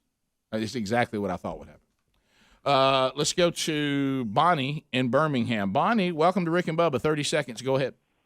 Hey, I was just remembering when Rush Limbaugh was on David Letterman. I know you were Letterman fans like I was. Yeah. He treated Rush so disrespectful. I think he even called him a big fat tub of goo or something like that. I thought, that's the end of Letterman for me. I mean, Rush Limbaugh is one of the smartest people in the whole world, and for him to do that. But I have you guys and Rush, you're like my best friends that I have. Thank you for that. Well, Letterman is an example of what we're trying to say to the left. I think David Letterman, politically and morally, is an absolute idiot. But I still acknowledged when he did his craft well and could be entertained by it. I don't remember his treatment of Rush, but that doesn't surprise me. Yeah, I remember it. I saw the interview again yesterday, and Rush handled it well. He laughed it off, and but David was trying to. He had got away from his usual funny to scold him a little bit for his political views. Ask him if he really believed all the hot air he was blowing and all that stuff, and Rush kind of laughed it off. Said, "Yeah, I really do." Yeah. Let's go to Thomas in Dothan, News Talk 103.9. Thomas, go ahead. Hey, guys, long-time listener all the way back to the other station in the mid-'90s, and Rick and Bubba and Rush Limbaugh have always, been linked, arm in arm to me as far as, I was in my mid-20s and going door to door in Birmingham. I met you guys many times. You know who I am. And we lost a good one yesterday, but he's passing the torch to somebody who is willing to take it, and I'm going to do all I can. Well, thanks, man. Anytime you say you're a fan of his show and our show, that's a compliment to us. David didn't speak much of Rush, but David in Dothan, News Talk 103.9. David, go ahead, 30 seconds. Hey, guys. Good morning. Hey. Have y'all seen the older clip of Rush on the Phil Donahue show? It is classic. Phil, of course, tries to get him all stirred up and everything, and some of the people in the crowd, but Rush just stays himself and even talks about Chappaquiddick. It is great stuff. He's never seen it. I haven't. I don't think I've ever seen the Phil Donahue deal. The Letterman thing I kind of remember. The Donahue thing I don't recall. Well, Rick, when a big tall pine tree dies, you always have a lot of saplings that end up around the tree. So yeah. I hope that's the case here with this icon. Top of the hour. Rick and Bubba.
6 minutes past the hour of the Rick and Bubba Show. 27 years here and enjoying speaking with you. I know we put it out on social media. I'm trying to respond to email, as are the rest of the guys here on Team Rick and Bubba. We are not on in Huntsville, Alabama today on 100.3 The River. If you found us on one of our other resources, since that has nothing to do with anything other than the winter storm problems that have plagued a good part of the nation, and they're working to get us back on. It's a technical thing, I know, but when you're dealing with us, if you ever get up and we're not there, you think, well, it's over. They've done it. Somebody's told Rick and Bubba to hit the road, but that's not it. It could happen at any time. It's a technical thing. Bubba, how about happy birthday to Hunter Buss? How about a happy Hunter Bussy? 23 today? How about that? That's shocking. It just doesn't seem like it's been 23 Shocking. years till we were at the hospital and all that was taking place. It was crazy. Well, I mean, it is. That's when I and everybody knew. I wouldn't say that I was officially pretending to be a doctor. No, you came in a doctor outfit, dressed as a doctor, not pretending to be a doctor. Right. And Betty was for the little comedy value. I walked in, put my gloves on, and said, "Let's see how you're progressing." And I remember it was Rick Burgess, "I will kill you." It may have been a quote like that, something along those lines. But happy birthday, Hunter! 23, proud of you, love you, buddy. Love you, buddy. Hunter Buss. That's the funny thing that I've always enjoyed about Hunter Buss. Of course, when he was a lud, he was just hilarious. But even as he was getting older, he loves sports and he has his teams. My favorite thing is to walk by him and him be over there and me act like something he really cares about is going downhill. Right. And just to hear him go, "What? Huh? Come over." And well, you do that to everybody, Rick. You've been doing that to me all morning. Yeah.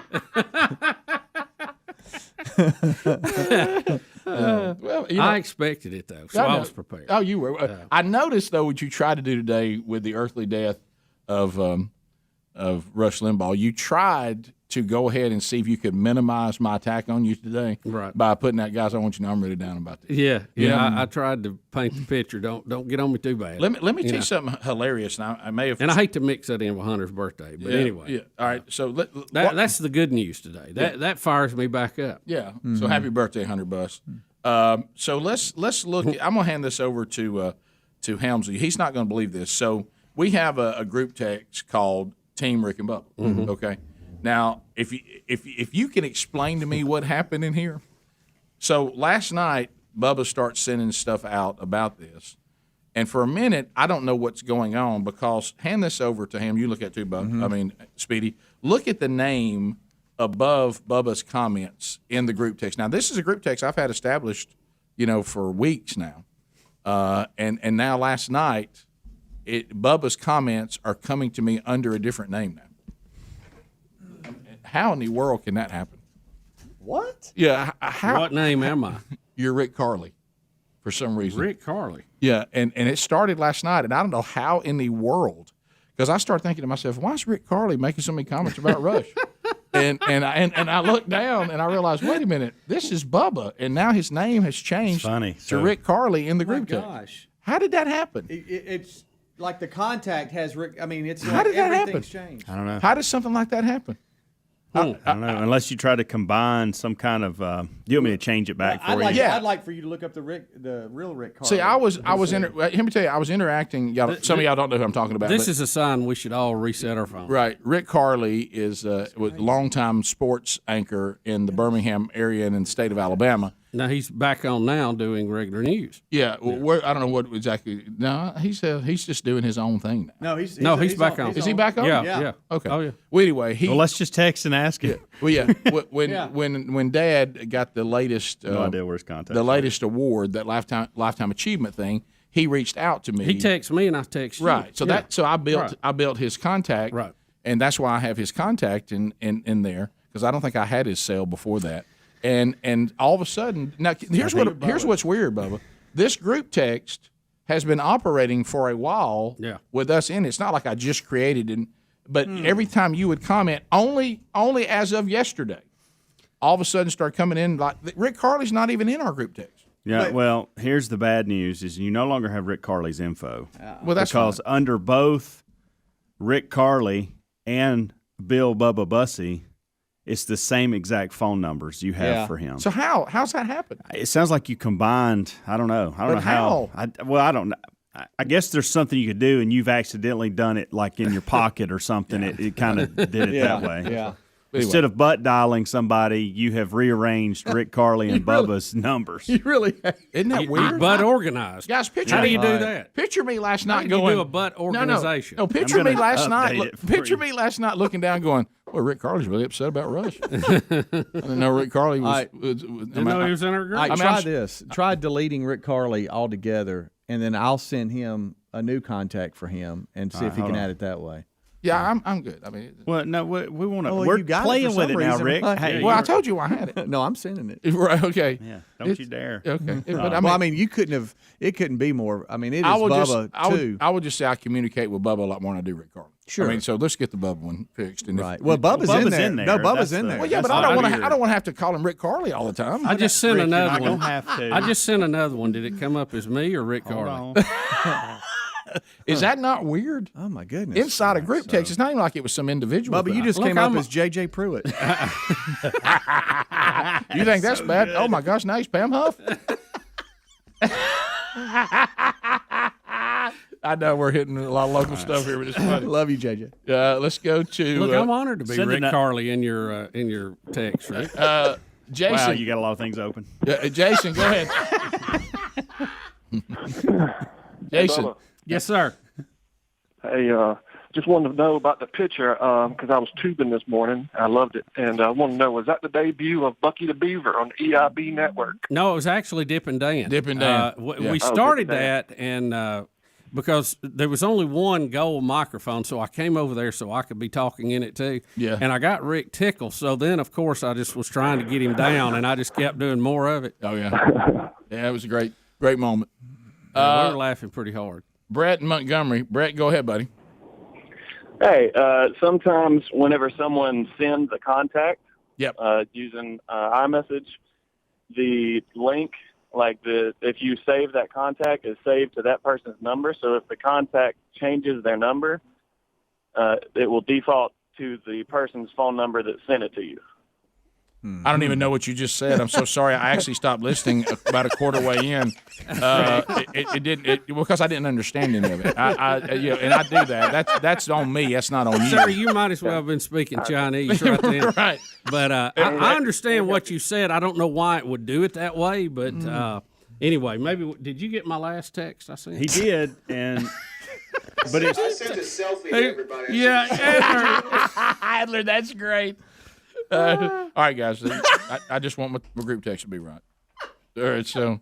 Did that yes, selfie? it did. Yes, thanks for the selfie. Thank you. Thank you for the selfie. Yeah, thank you. So Brett, try to still on the air. Can you explain to me what Brett just said? No, I didn't start. I stopped listening. He's saying because I sent you Rick Carly's information. Okay. And when you saved Rick Carly, somehow in a weird world they tied together. All right, let me ask you this. All right, I follow that a little bit. However, that's as nutshells I can make. However, why did it just now do it? Because my conversation with Rick Carly and you sent me that contact. That's been about 3 weeks ago now. Did y'all get the new one I sent?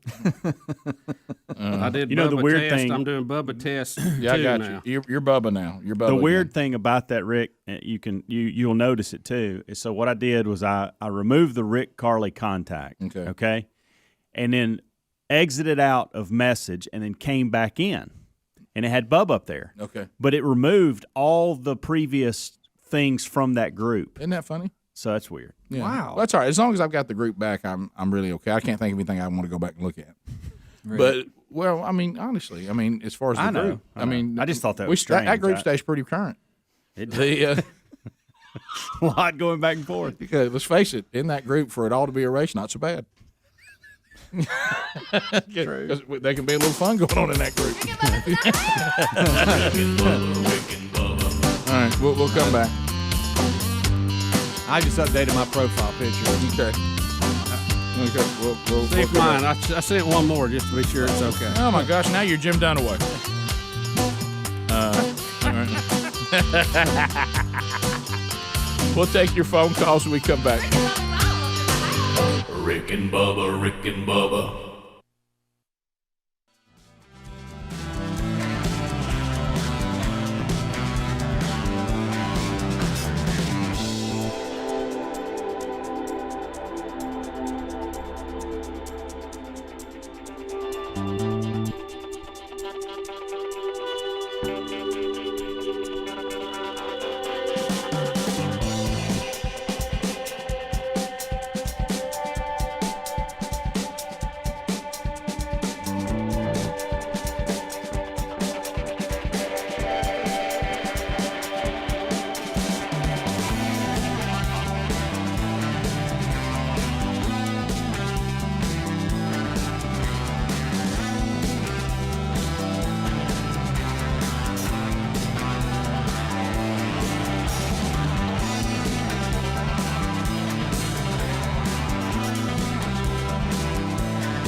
It is 21 minutes now past the hour of the Rick and Bubba Show. 866-WE-BE-BIG is our number. Your phone calls coming in. We go to Huntsville, Alabama, 100.3 The River, having some technical difficulties today. So Brett, how are you hearing the show today until they get it up and running again? Brett. Yeah. Good morning, guys. How are you, hey, Brett. How are you hearing the show right now? Well, I missed about half of the kickoff show this morning, and I kept wondering what's going on. So I used my radio outside because I sit out here every morning. I don't care how cold it is, 1 degree, whatever. I'm glued to y'all's show, and I had to just turn it on YouTube. Okay. And then I saw, well, hey, they playing, Yeah. So I started watching the radio, my phone, and then I was wanting to ask y'all, because it's down up here. There's bad weather up here. Sure. And stuff. But I like your show. I've been glued to it, and I'll sit out here in 8-degree weather, because I choose to smoke outside. Right. And I can't stop listening, and I listen all the way to 10 o'clock. Thank you. But I was wanting to ask y'all, do you remember Paul Harvey? Of course. Oh, yeah, absolutely. And the rest of the story. When I was 25, 30 years old, I could not stop listening to him. I'd listen to him from the start to the finish. And then, Brett, can I stop you? How do y'all compare him to Rush Limbaugh as far as the news that he reported and what Limbaugh does? Brett, first of all, I'm glad you finally clarified, because I felt so bad for Paul Harvey's family that are still living, because it sounded like you were about to make a comparison to our show to Paul Harvey, and I felt really bad for all who love Paul Harvey. No, I think it's a little different, because Paul Harvey, and it was a very unique product, Brett, you're right, and boy, did he have an audience. I remember selling AM radio before Rush Limbaugh existed, and I would go in, and I would not sit down and tell you I was here to sell you some AM radio. I would sit down and say, would you like to be on Paul Harvey? Oh, absolutely. And people say, well, sure. And I said, well, here's when it runs. And I remember news and commentary ran at 12:15 during lunchtime on the show, on the station I worked for. And then the rest of the story was at 5:05 in the afternoon for the drive home. Yep. And stand by for news. And but I don't think that Paul Harvey. Now, the loyalty, I think you're completely right about, Brett. And being a great communicator. And being a great I think communicator. You did that. But I think they were in two different camps as far as what they did outside of that. Yeah, Paul Harvey was not ready. Now, he was certainly conservative. Yeah. And I will tell everybody out there, and the answer is yes, and I understand why you keep sending it, because it is very profound. We have all seen and heard Paul Harvey's "If I Were the Devil." Right. Yes. And, Right. If you've never read it or heard it, you need to, because it really is very very profound. But we have seen it and heard it. Yes. But the loyalty, I think, right. The content a little different, though. Paul Harvey, had really saw the world through the lens of a Christian conservative. He wasn't as bombastic as Rush. Right. But loyalty and having a brand, he wasn't no doubt. selling it. He wasn't trying to convince people of his way of thinking. He'd make a little comment here or there, trail off at the end. Right. Lonnie in Birmingham, but he was a pro, just like Rush. Lonnie, go ahead. Hey, Rick. I think Bubba's having an identity crisis. Being named after Joe Bubba Biden, and then having their son's name Hunter together. Yeah, no. Do they call Biden Bubba? They don't call him Bubba Biden. No, he's not Bubba material. Right. No. And not, in fairness, when Bubba was naming Hunter, I don't think he even knew of Hunter Biden. No. Let's go to Richard out of Auburn. Richard, go ahead. I-92. Hey, guys. Something kind of came across my mind earlier that I thought would be hilarious, because I've always tried to correspond which one of you guys would be most like members of my family. And I came up with the idea that y'all should do one of those personality tests where you personalize it to guys off the show, to where a guest or a caller, a fan of the show could go on and do their own personality test based on funny Rick and Bubba themed questions and find out which one of you guys are most like. I thought that would just be hilarious. What? That is actually a really, really good idea. where the personality test is you call up and say, hey, I've taken the personality test and I discovered I'm a speedy. Yeah. Because I'm going to tell you something. These people with these personality tests, they're obsessed with it. They are. I'm a golden retriever. Or I'm a 5. Yeah. There's one. I'm a combination of a 5 and a 4. There's these personality tests. One of them has numbers, and the other one has animals. And people who are into that, and I know one, they're really, really into it. Okay. And her husband will say, before we have dinner tonight, if you bring up personality test, you and I are no longer friends. And of course, what happens? Oh, yeah. I said, well, you know me, I do that because I'm kind of I'm a lion. Well, are you really? Well, let me tell you what and he just looks over and says, our friendship's over. But that's a good idea. It really is. But we have to come up with the questions that would, make you one or the other. That's a really good idea. One of them got to be, what would you cheat on your diet with? Yes. And 4 really good options. Do you consider peanuts a somewhat healthy snack option? Peanut M&Ms. That's good. Let's go to candy or somewhat healthy treat. Sylvia. Sylvia's calling on 86 we be big. Sylvia, what's on your mind? Oh, I just wanted to tell you that this. How y'all doing this morning, anyway? We're great. How are you? We're good. Good. Bubba's a little down today. Grandmother was sitting at the table with her 10-year-old granddaughter, and something came up about the holiday, and she asked her if she knew what President's Day was, and or what the holiday was, and the little girl said it's going to be President's Day, and she says, well, do you know what President's Day is? And she thought her little 10-year-old was pretty smart, and she expected to say something about Trump or Biden or Obama or somebody. And the little girl says, yes, President's Day is when the president steps out of the White House, and if he sees his shadow, we're going to have 4 more years of BS.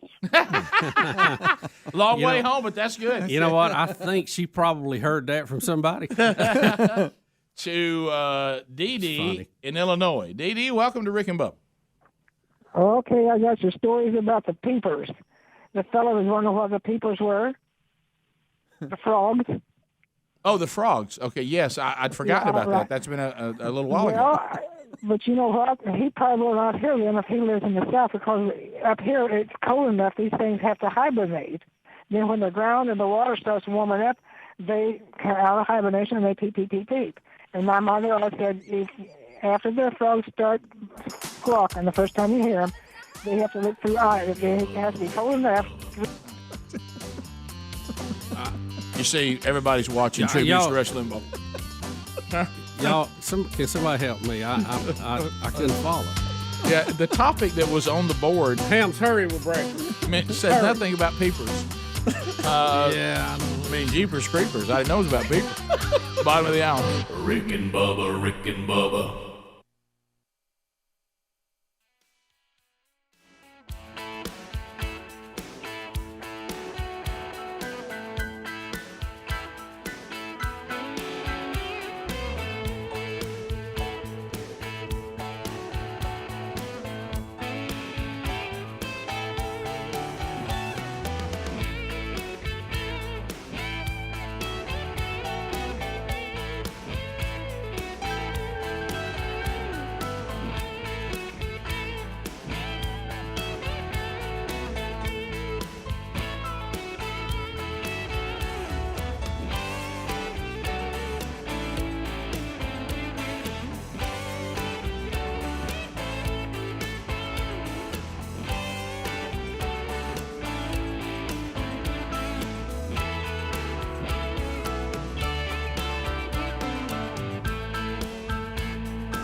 5 minutes past the hour of the Rick and Bubba Show. Ooh, it brings me to my 866 We Be Big is our number. BuyRaycon.com/Bubba. BuyRaycon.com/Bubba gets you set up with these great Raycon earbuds. I know that the earbud world it's almost like it's becoming one of those things. If you don't have some earbuds, you kind of feel like you're a little bit of a loser. I don't have any earbuds. You don't have earbuds. What are you not? Are you not listening to this and listening to that? And you don't do that. You don't have your earbuds. How can you not have earbuds? So then you go and say, well, what earbuds are available? And you have the ones that people were like, man, these from Apple, they're number one. Of course, they look a little silly and they cost a lot of money. And then Raycon came out and said, what about we give you something with the exact same quality at a better price that fit in your ear discreetly. They're much hipper. They're much cooler. They're easy to use. Even I can use them. They come with a variety of colors for maximum style. 6 hours of playtime. You can unplug for a while and relax. And they start about half the price of the other premium audio brands. Yeah, I knew I got your attention pretty quick there. And boy, we're getting people that love them. So you can go to buyraycon.com/Bubba. Not only do they have a great price, we'll get you an extra 15% off. So you also find the link at rickandbubba.com right there under the sponsors button. So we've been talking about a number of things today, but also we talked about the death of Rush Limbaugh.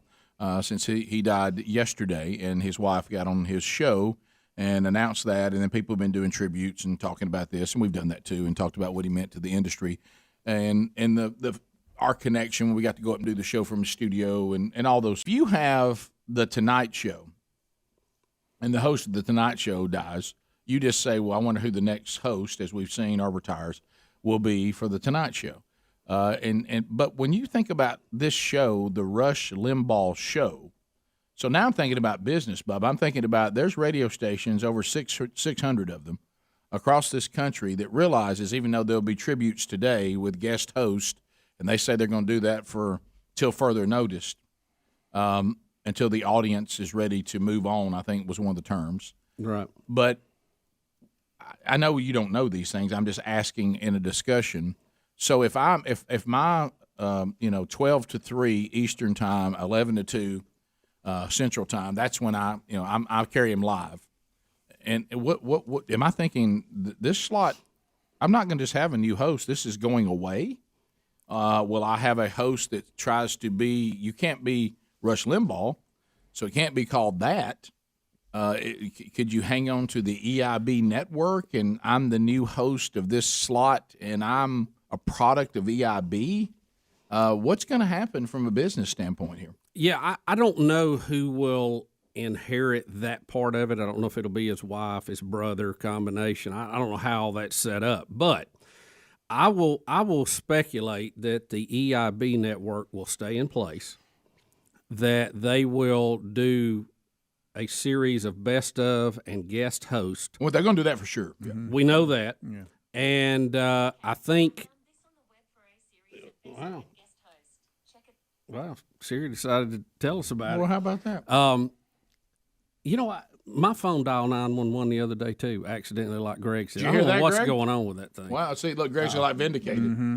So I think what they will do is they will bring in a series of guest hosts, and when they find somebody they think's getting a little traction, that they'll probably try to pass the torch along, or they may pass it along to several. I don't know, but I don't think they will fold the tent and it will go away, simply because from a radio audience, it is the most listened to radio show in the country. About 20 million people a week. So that's I don't know, but I don't think they'll let that go away. Well, there's a lot of money involved, and I don't think you'll fold the tent on that. I think there will be some next generation of the EIB network. Well, if you remember, and this is kind of what you're talking about, and I agree with you, but if you remember, they tried to keep Paul Harvey News and Commentary going. Right. And they did Gil Gross, then they did Paul Harvey's son, and it just didn't happen. They even did, you remember, they did the actor Fred Thompson for a while. Did they Fred really? Thompson took it over for a while. I don't remember that. Right. It never did. I don't think it had the pop that Paul Harvey had. And that's always going to be a problem with this. That's what I'm saying, because that's what we were saying earlier. He's one of these people, Johnny Carson was irreplaceable, but that brand still has garnered enough that it's kind of stayed alive. Right. But when you see like the Paul Harvey, they couldn't keep that going. I think there will be an attempt to go. Now, look, Mrs. Limbaugh and the Limbaugh people, whoever's in there, I mean, his net worth was like $500 million. Right. And that's net. I don't. Yeah, he was earning about $84 million a year. Yeah, I don't think anybody that is connected to him needs to work. Right. But there's advertisers and there's syndicators that show makes them a ton of jack. Yeah, they're. Yeah, you know why he earned $84 million a year? Because he was worth it. Yeah. So somebody is saying, "Boy, we don't want to say goodbye to this revenue." But I just think he's so unique. He's just one of those. I don't think it'll be pulled off, because what they're basically suggesting now is that they're going to do best of shows, help the audience transition, and they say that then it kind of will go away. But I'm with you. I think there'll be an attempt to say EIB endorses this person as the new host of this EIB world. But here's the thing: you don't have to rush it. You don't have to come out and declare we're going to have a replacement, and then they either make it or fail. They can take their time. They can bring people in, rotate. Like you remember Reed's show when Kelly was on there, and then they were needing a co-host for her. They rotated people through for a long period of time till they found somebody that they thought had a little connection with her. Because that was another example I was going to use. But go back to, like, if you're Hannity and his show airs in the afternoon live, the radio show, and his lifestyle is set up now where he does the Fox deal at night, but he didn't have to be back around to the afternoon for the show, so that gives him a little more rest time. Not a lot of rest when the radio show ends, but the recycle. Well, he's got his own product now. He wouldn't move. No, back I got you. No, I got that. I was going another way. Do you think would they say to themselves that time slot's more lucrative? Let's move this brand to that time slot, and undoubtedly these radio stations and everybody's done real well with that time slot. We move you to that time slot versus where you are. Well, I think you risk losing who you've got at that time slot, but I don't know. I think it's going to depend how quick somebody comes along that might catch on, if you would, that gets a little grip. Well, here's a little traction. Here's what I think will happen, and I'll use, because I put Limbaugh, as Brett did out of Huntsville, in the Paul Harvey kind of format. I think what you're going to find is that Rush Limbaugh doing my live commercial worked better than anybody else that's going to do it. Right. You can't make people respond to another person the way they responded to Rush. He's uniquely himself. Right. Now, you can find a version that works, but I just don't – I think that brand makes the money it made because of Rush Limbaugh. Right. Period. Yeah, definitely. And it will be there's other people that try to communicate the same conservative points. They don't do it as well as Rush, but he wasn't the only conservative talk radio show, but he was the most successful because he was good at what he did. And I don't know if there's anybody else that can say, well, I'm just as good as Rush Limbaugh, and I'll get the same response, same listeners, same advertising results. No, I think to think somebody will come in and reach that level would be incorrect. But I think radio stations still broadcast during lunch. Listeners are going to go somewhere. Yeah, I got you. Yeah, and I think there's several that probably could fill in and make an attempt at it. I think some of the hard-hitting news guys will not work. I don't really care for them when they fill in. I need the comedy guys. I need the guys that have some tongue-in-cheek humor to them. I like Mark Stein because he reminds me of Bentley off the Jeffersons. He's worn on me a little bit. I liked him when he first started, but the novelty of it is worn off. Well, that's the problem. There's not going to be another Rush, so I guess what I'm asking is somebody else just going to – because I agree with you on the time slot. Our new thing is going to take this time slot, or is there going to be an attempt to keep EIB there and put a new host in, saying it's the same Rush Limbaugh show, it's just got a different host? Which one of those is likely to happen? No doubt the time slot's going to be people are going to try to go to it. Right, and I think some of them that may have other day parts might slide into that and try to grab that. Yeah, but I don't know that a Hannity would because he's so established. Yeah, I think the EIB network will offer programming, but it's never going to be tied to the Rush Limbaugh show because there is no other Rush Limbaugh. Well, but EIB was really kind of made up by Rush, though. I agree. It's really not a thing. Right. And, But well, I they've just made it wonder a thing if they now. hire talent Right. and offer programming, maybe Yeah. they go that route. Yeah. They may end up with doing their own radio network and doing 24-hour programming with a lot of different people on there. I think they'll do best ofs, and I think the whole EIB thing will go away, and there'll be somebody else that'll just try to make that day part successful. We'll be back. Your phone calls are next. Rick and Bubba.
9 minutes to the top of the hour, the Rick and Bubba Show.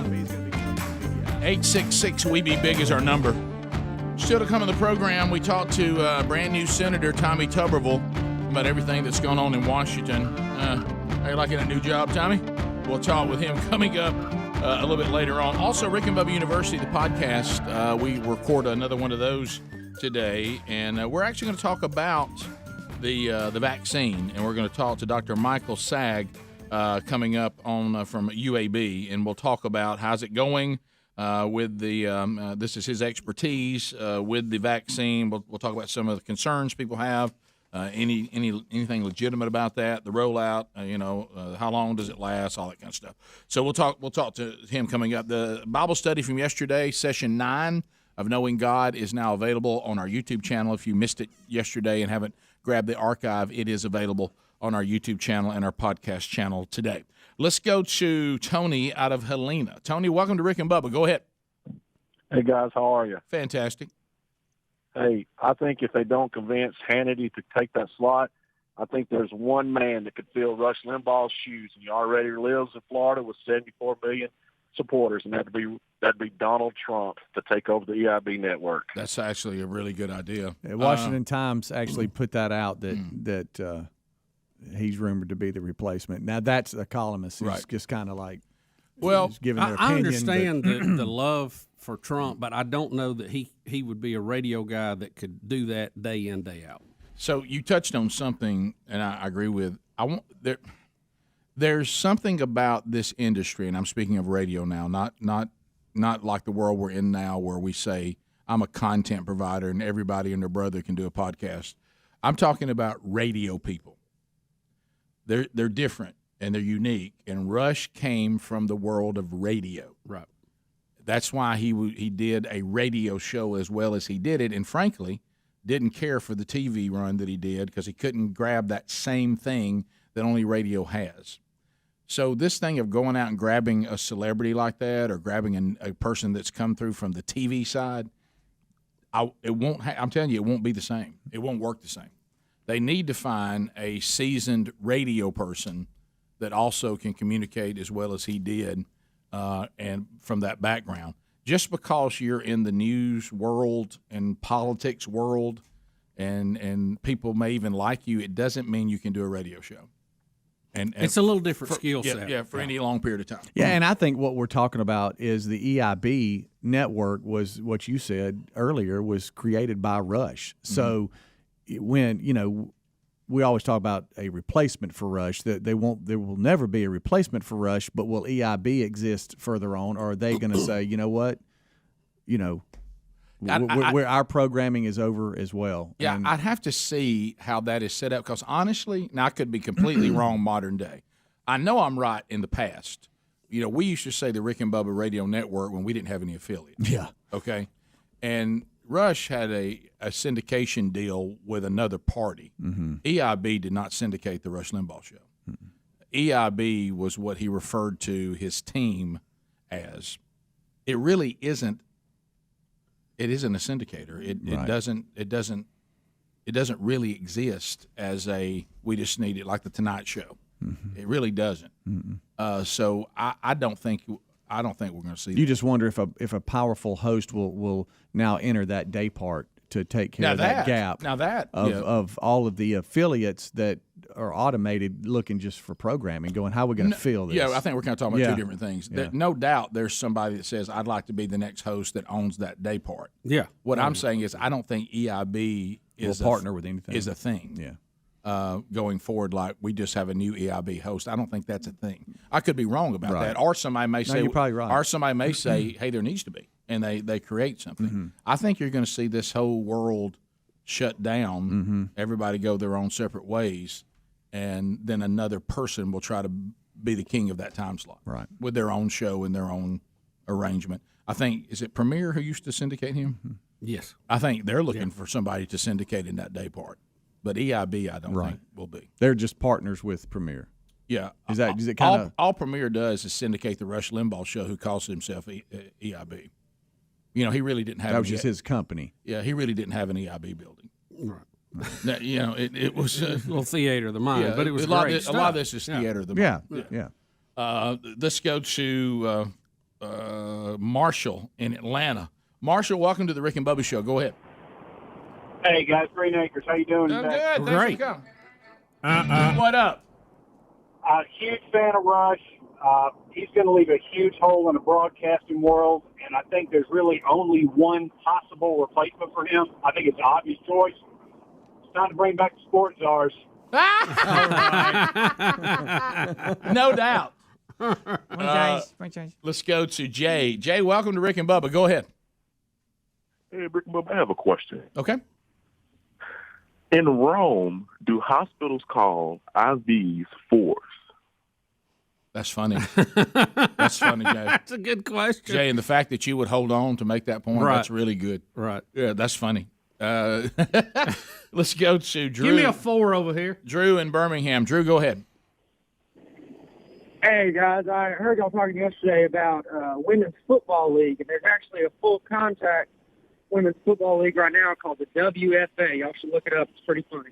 Yeah, I've heard of this, and there's been some semi-pro female leagues that suit up and play and all that. There used to be a team in Huntsville. Yeah, yeah. And, it may be this league. I don't know. I ran up on it was actually on cable TV.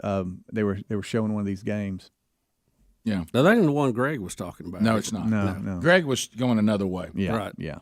I don't remember their uniforms looking like that. Josh in Gardendale, 104.7 WZZK. Josh, go ahead.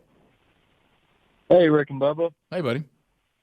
I was just wanting to know, the state mandate of mask, it does go against our 14th Amendment, but all this talk about private companies, why are they allowed to go against our Constitution as well if they're built in America? Shouldn't they have guidelines? Well, can you give us an example of what you're talking about? What he's saying is, like you've talked about it before, Bubba, can I carry a gun onto your private property even though I have the Second Amendment? That's what he's talking about. And you've talked about this before. Not that necessarily, as if, I'm okay with masks in some situations, but a company that was built in America they shouldn't force me to wear a mask. Now, if their employees want to, that's different, but they should give me the option. No, it is actually the gun argument because people don't let you everywhere bring your gun into their restaurant or their place, even though you have a constitutional Second Amendment. It's the same thing. The business can require you to wear shirts, shoes, masks. They require you to do. They can require you to meet certain criteria to have the privilege of coming in their business. Yeah, it's because and a lot of it's liability based. But you know what? What you're missing on that a little bit is that's freedom as a business owner to do things the way you want to do them, and that is you acting out your Constitution. Because what I can say is, I don't want to eat at a place that makes me wear a mask.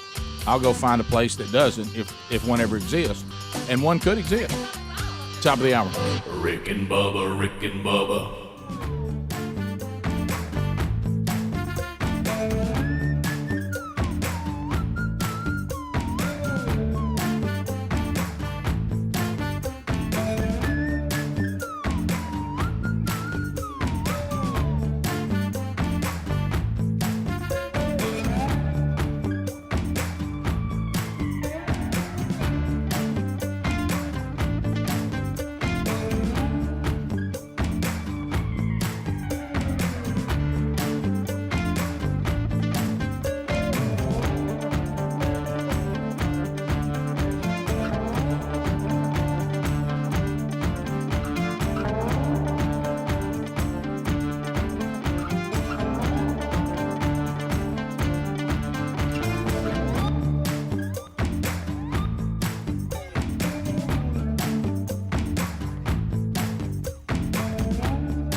Never introduced us to Limbaugh. 6 minutes past the hour. 866 We Be Big is our number.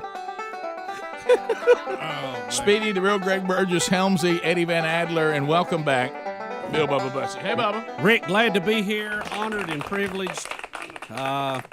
It's a great day in a lot of ways. Yes. Glad it's Hunter's birthday today. Happy birthday, Hunter. But we are a little sad at the passing of Rush and what he meant to our industry. Well, he loved the country and its opportunities that it affords. So we've been kicking some stuff around in the break. People talking about, would there be a plan to continue this time slot in this show with a similar host? And I just saw an email, and I can't believe we didn't think of it. I think he may be too old for somebody to want to invest in something new with him. And he may not need or desire to do something new, but Dennis Prager would be a great idea. Take his fireside approach. He's got a great voice. He's funny. He's incredibly intelligent, understands conservatism, understands what makes America unique. And the good news is, though, do we really want to pull Prager off this place because he's found, what he's doing? He's trying to educate a generation of young people to eradicate this generation that we failed miserably with. So I don't know that we want to take him off that duty. He may have no desire. He's old enough now. He's probably got it like he likes it. Yeah. There's been a discussion of Ben Shapiro. His voice, I think, is a little difficult if you're not looking at him and you're having to listen to him on the radio. He talks a little fast and he's a little bit nasally. Yeah. So I don't know, but now he's brilliant. He is. And he can argue the conservative point of view. But we also talked about something else. And I don't want to take anybody by shock today, but, I mean, there's an 11 to 2 Central Time slot, 12 to 3, that is available that really needs a show there. There's an audience looking for their next thing. Yeah. And should we move this show that time slot? Are you talking about sleeping a little later? I'm talking about sleep. I think it saves our lives. I think it saves our lives, number one. It will definitely save my life. It'll extend it for sure. It definitely extends Greg's life. I mean, now Greg will look different. A completely different person. How about this? You won't recognize him because he'll look completely different. I won't even know who I am. His hair will be neat. His color will return. Yeah. Be a lot happier. Right. He might even pay attention to that beard. Yeah. But the maybe Bubba, there's no telling what to do for Bubba. I think Bubba loses 30 pounds the first year. I think I would have the most to gain out of this group. I don't know, Greg. Well, it'd be close. Yeah. It'd be close. But what if we move the show? Here's the reason why I think now it's not as big a shocker as it would have been in years past because of this world of content. A lot of people just get the content whenever they want it anyway. Yeah. So the live people, if you're a content grabber, this doesn't affect you at all, except that your content may not be available at the same time of the day, I guess, on the daily stuff. But as far as the live audience, I think we'll get some pushback because I think those that listen to the show live. Now, there's stations that play us in the middle of the day or in the afternoon. Right, we're on different. Now, they're not the high percentage. That's a low percentage. The overwhelming majority plays us when it's on. Right. So, for some people say, middle of the day I wouldn't be available. But there's a giant audience right there. And I'm just going to say this. There's a giant audience that listens to both. Yeah.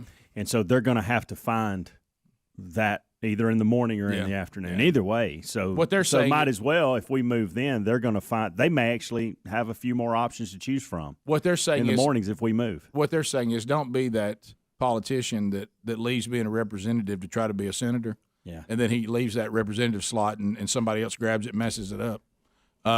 Two, I mean, Rush was heavy politics. I mean, it was, and I don't know that we would ever be able to do that much political because I think it'd drive us crazy because we're more, for lack of a better term, guy talk. No, you're right because we were taking off a show. We had a good audience in Tallahassee, Florida. And the guy told us straight up, I'm taking you off because you're not political enough for me. Yeah, you don't do enough hard hitting. Yeah, I'm doing news talk, and you guys need to be more of a. Now, we do more politics now than we've ever done in our history because we're getting older and I guess more concerned about things. And there does seem to be more politics on the show modern day than there was in the past. But it's still not. We wouldn't do it the whole show. So So I don't think we would work. I think people would say we weren't political enough. It's possible. Yeah, Possible. Yeah, and so I don't know that move would work. But I mean, it's just sitting out there dangling. I mean, it's just. Well, you had to bring it up to talk about it. Yeah, I mean, it was it's there. You had to talk about it. To Connie in Birmingham, 104.7 WZZK. Connie, go ahead. Good morning, Monkey Giraffe. Thank you very much. What's on your mind today? Rush Limbaugh was diagnosed with lung cancer, and so he knew his time was limited. Do you not think, number one, that he already chose his replacement? Number two, who do you think Rush would want to replace him? Well, I think, first of all, we have to assume that your theory is correct. I mean, it might have just been, you're right, he's known for a year that he was going to die. Yeah. But he made that. I think he probably worked on what we're talking about. I mean, he probably has a plan. The second question, I think, is the better question. That's the better question. Who would he want? Who would he want? Mm-hmm. Well, we know it's not us because we never got to meet him. But I guess you can mark us off right out of the gate. You heard me play that thing that Hannity at one time seemed quite enamored with us, and still wouldn't introduce us to him because he felt we were those cousins he wasn't quite sure about. But so it's not us. We know that. I don't know. I don't know how involved Rush got in his guest hosts in the later years. In the early years. Well, he okayed them all. Yeah, but so I don't know. I would think that maybe Mark Levin would be because they had a really good friendship. I would think probably maybe he would like Mark Levin. I don't know. Yeah. I think he would. I think he would. I think he definitely would offer it to Hannity. It would be Hannity's to turn down. Let me put it that way. Just to go in the pecking order of things, and then even maybe Glenn Beck. Yeah, I think Glenn. I don't know that Glenn wants to return to. He likes this independent world he's in. Yeah, he would have something to answer to, but I think from a comedy standpoint, Glenn Beck would be closer. Yeah, I agree. Yeah. Paul in Illinois. Paul, go ahead.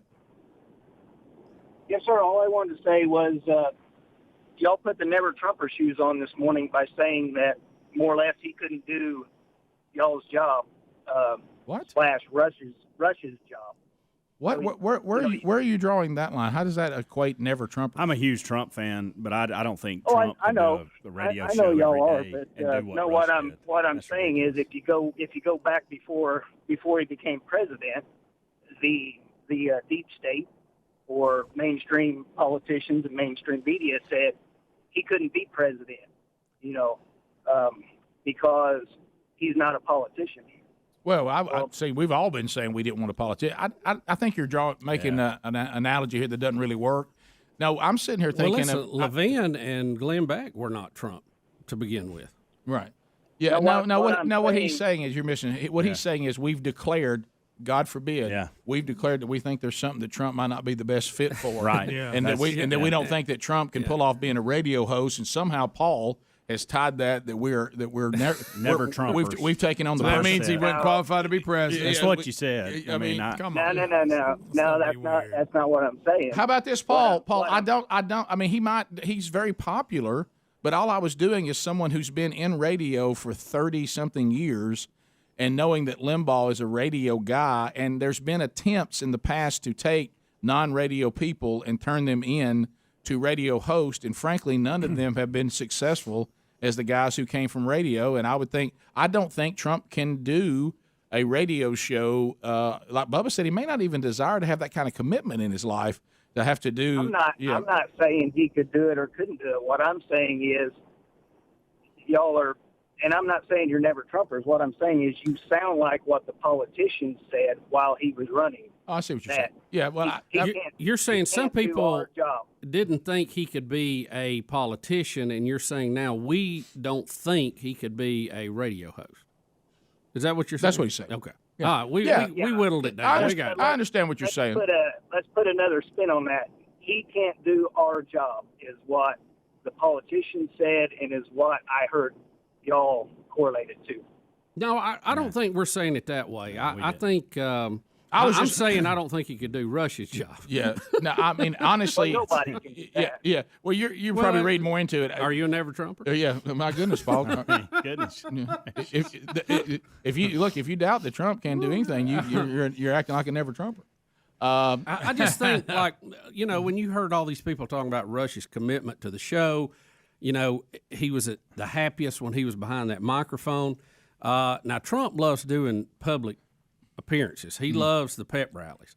But it's a little bit different what he would have to do and how he might have some good insight. I mean, he could. I don't know. No, I honestly think that he would not be that successful in that genre because I don't think he's able to do it the way that Limbaugh did it. He didn't have that skill set.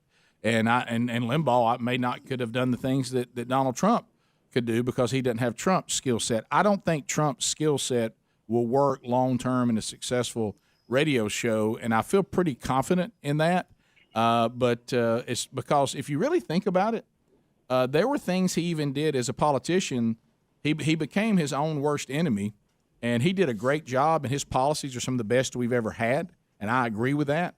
But he also couldn't get out of his own way to get reelected for a second term, and if he had been a little more maybe not fight everybody on the way to the ring, he might have served 2 terms versus 1. And, Rick, I don't want to be a never-Trumper because I'm not, but I don't think he could quarterback the Tampa Bay Buccaneers to a Super Bowl championship. Well, now see, there you go. You're never-Trumper. Now you're acting like politics again and said he couldn't be president. That's a great point. I understand your point, Paul, I do, but I don't agree with it. I honestly don't think he could do it. Rick and Bubba. There are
23 minutes past the hour. Thank you for being with us today.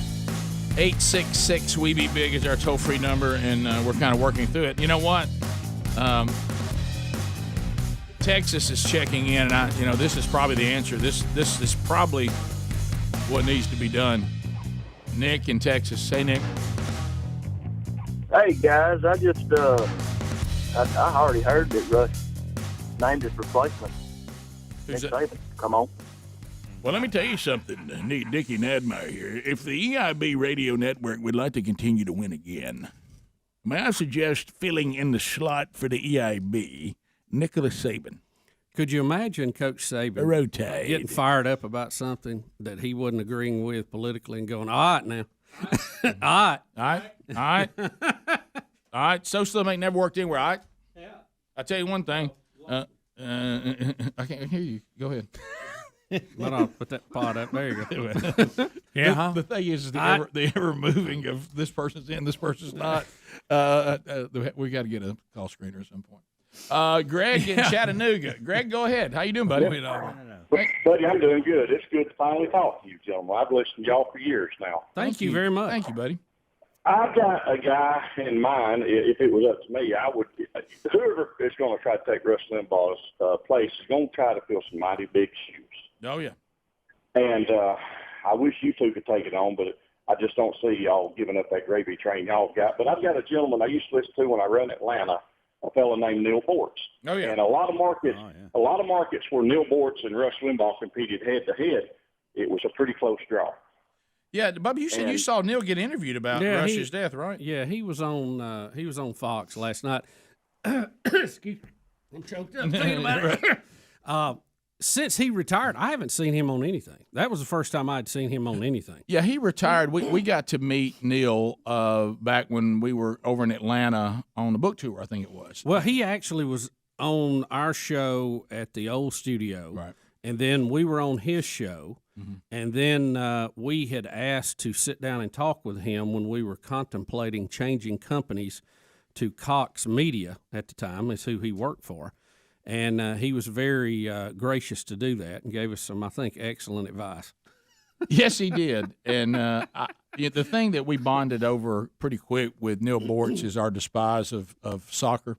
Because let me tell you, if you think he took to that, buddy. Oh, I mean, he took to that. That now he said it in a way that was a lot not near as fun as the way we do it. Right. I know the way we do it makes people mad. If the way I think the way he did it made people mad. I was about to say, if you think the way we talk about soccer makes you mad, then you don't want to hear Neil Bortz's take on it. No, you don't. God, I'll have to. But he did good. I think he retired, went to Florida, and lives on the yacht now. Really? Good for him. Yeah, I have no idea. So he doesn't. Yeah, he left the biz. I don't. see him he got coming out. back. And do you remember the guy that used to do basically that same time slot before Neil, Lutlow Porch? Do you remember him at all? Mm-mm. Yeah, he was the forerunner of Bortz. Yeah. That name sounds familiar, but I don't remember. He was a little more. He wasn't quite as controversial as Bortz. A little more Paul Harvey-ish, I guess I would say. A little more. Aw shucks, back porch type conversation. Didn't Bass have some relationship with him? They may have crossed paths. He mentioned some old legend like that. What about? By the way, we think the river is back on in Huntsville, and we want to thank Carl Sampisi for the excellent work. Oh, we go, Carl. He must have found cactus to help him out. That's just for you, Carl. So we're right now. There's some 4-letter words being said somewhere in Huntsville. Yes, probably behind the satellite. Right. dish. Yeah. I'm not trying to say that Carl can let it get away, but one time Greg said he didn't like being around somebody that talked like that. So good. The great Carl Sampisi. Yeah, so thank you. We're back on the air. Testing Huntsville. Check. Check. 1, 2. Check. 1, 2. Rocket City. Come in, testing. Please. Tennessee Valley. Hello. Hello, Tennessee Valley. So I think we're back on. We got Tommy Tuberville coming up too, who's the new senator. And I know didn't you say you text him and when the rush on the Capitol and asked him how his first day at work was? Yeah, when there was a mob outside, I'd actually text him. I said, "Hey, how's your first day at work?" Now this is before they started breaking windows, and then when it got a little rowdy, I thought, "Wow, I probably shouldn't have sent that." Bubba, when we come back, we'll talk about this the meanness of the left, and we're not going to get into everything that they're saying about Rush because it's almost, I mean, it just gets so dark and vile.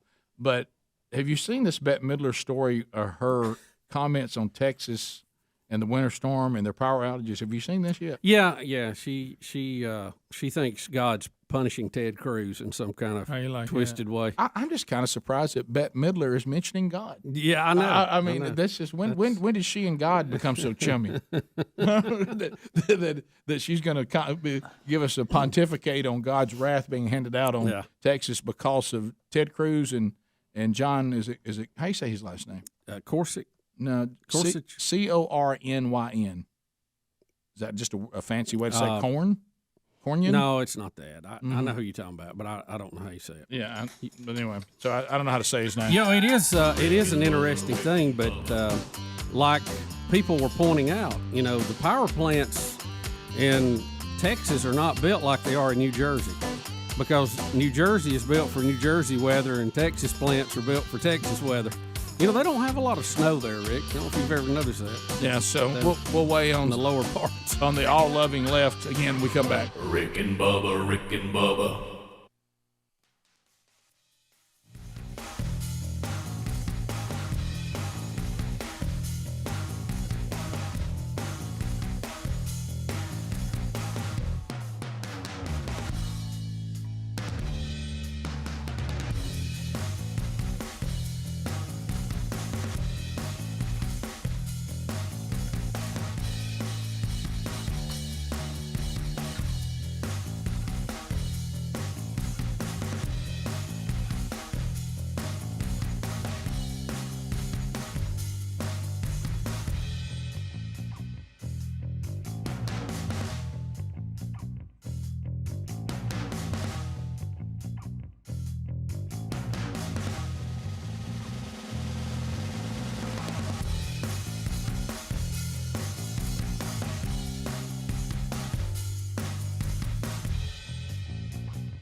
35 minutes past the hour.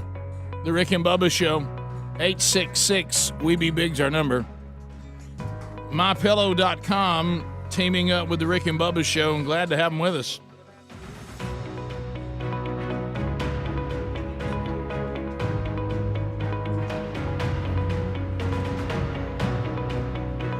All right, so at MyPillow.com right now, there's a lot of new products that you need to check out. Lindell and this company continues to crank out American-made products of the highest quality. Two-piece pajama sets, MyPillow loungewear sets, weighted blankets and waffle blankets, and down comforters are new. And we're going to get you savings on those by you going to MyPillow.com. You'll see where it says radio listeners. You want to drop in the promo code Bubba. You know, have you seen the children's Bible story pillows that they did? These are really cool. 50% off if you use the promo code Bubba. Of course, the original, the MyPillow, when I had to sleep here at the studio the other night, I made sure my MyPillow went by the house, got it, brought it up here. Wasn't going to try to sleep on Greg's couch in there without it. 60-day money-back guarantee also available on the MyPillow products. So find them all by going to rickandbubba.com, look under the sponsors button, or just directly to MyPillow.com. Look at radio listeners, and then type in the code Bubba and let the savings begin. Tommy Tuberville, new senator from Alabama, coming up in the next segment. We'll talk about that. We mentioned Bette Midler claiming the Texas outages is God punishing Texas because of Senator Ted Cruz and this other guy, John something that I know you Texas people are screaming at the radio or whatever you listen to us on. This is how you say his name. She says that because they were all evil, that God is punishing Texas because of its conservative representation, and that they wouldn't recognize that Joe won the presidency legitimately. So that's one. So why is New York and the Northeast being punished now? I know. There's a lot. I'm just there's curious. a lot of terrible inconsistency. I'm not trying to be difficult, Rick. I just just a simple question. Yeah, and Bette Midler always has shown that she lines up with God on everything, so Sure. she knows her. Also, just as weird, before we get to the Tim Tebow story, AOC says also the new Green Deal would have been helpful to prevent the Texas blackouts. No. Well, explain that. Again, she's just wrong. She doesn't know what she's talking about. Yeah, what? And I don't think it would have helped. I don't think it is necessarily to blame. No. The reason was just a bizarre set of circumstances. It all came together at one time.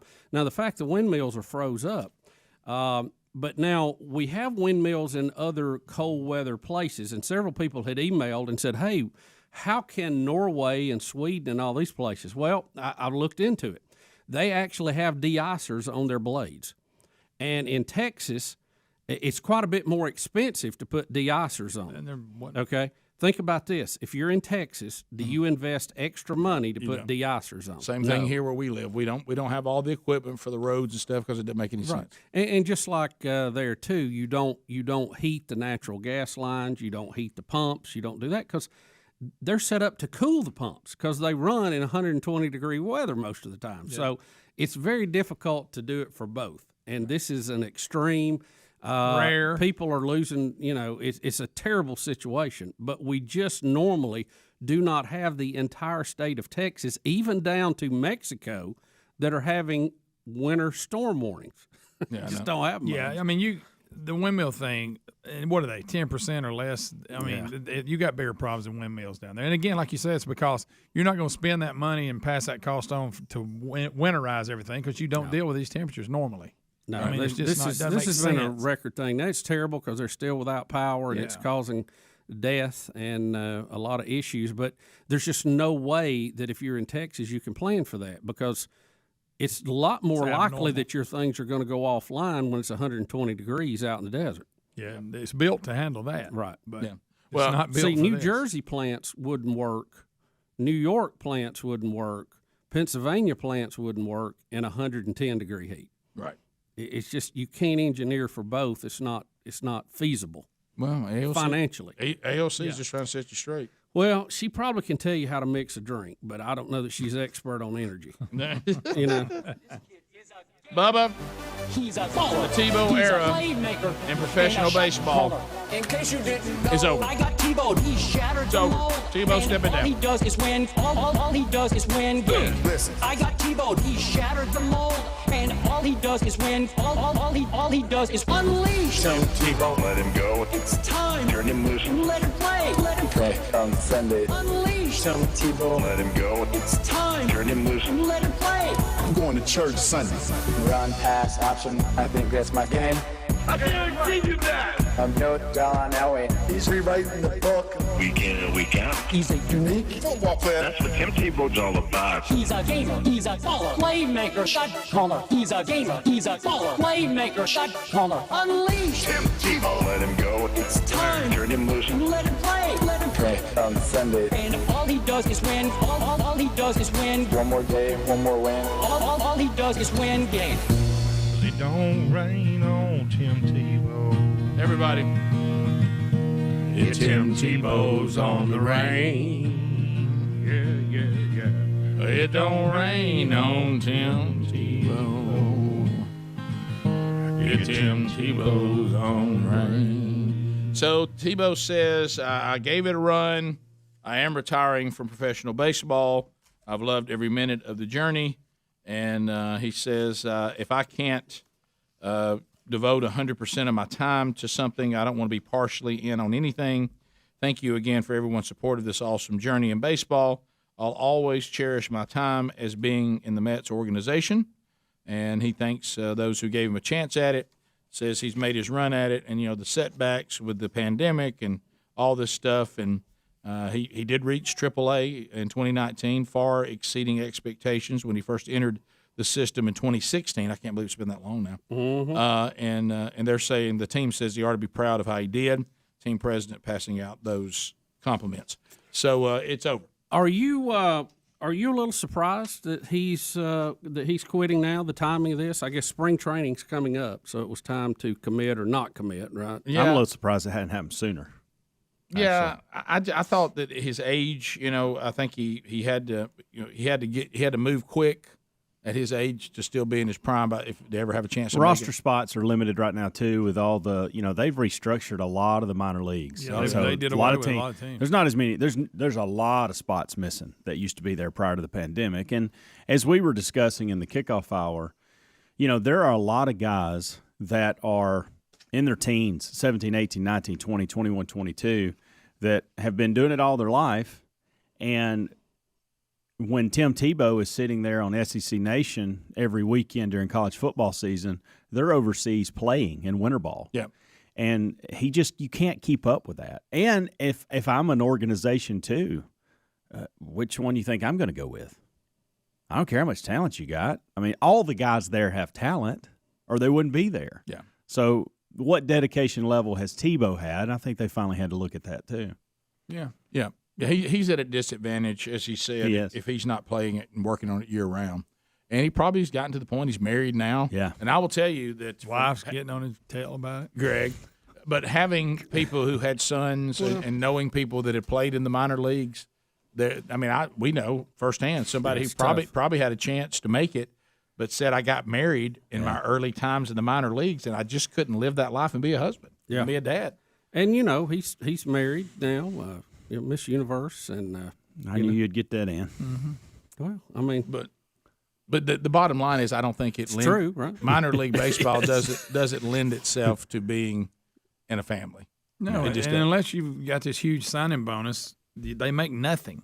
I mean, they did a story on a guy was trying to. He was going. I mean, it's less than minimum wage what they make. And he's still. I mean, he's got his broadcasting gig, right? Oh still yeah, going to be a part of that. Yeah. So he's got a job he can go to. Yeah. If anybody, I think they can utilize him more now.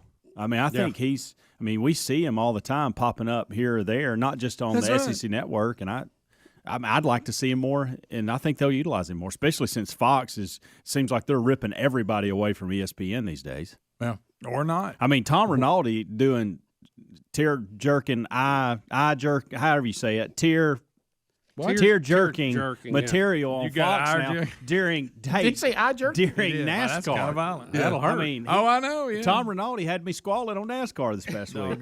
Greg, so Tim, if he can't, I don't know what eye jerking was. Greg, if Tim can't devote 100%, he ain't gonna do it. That's right.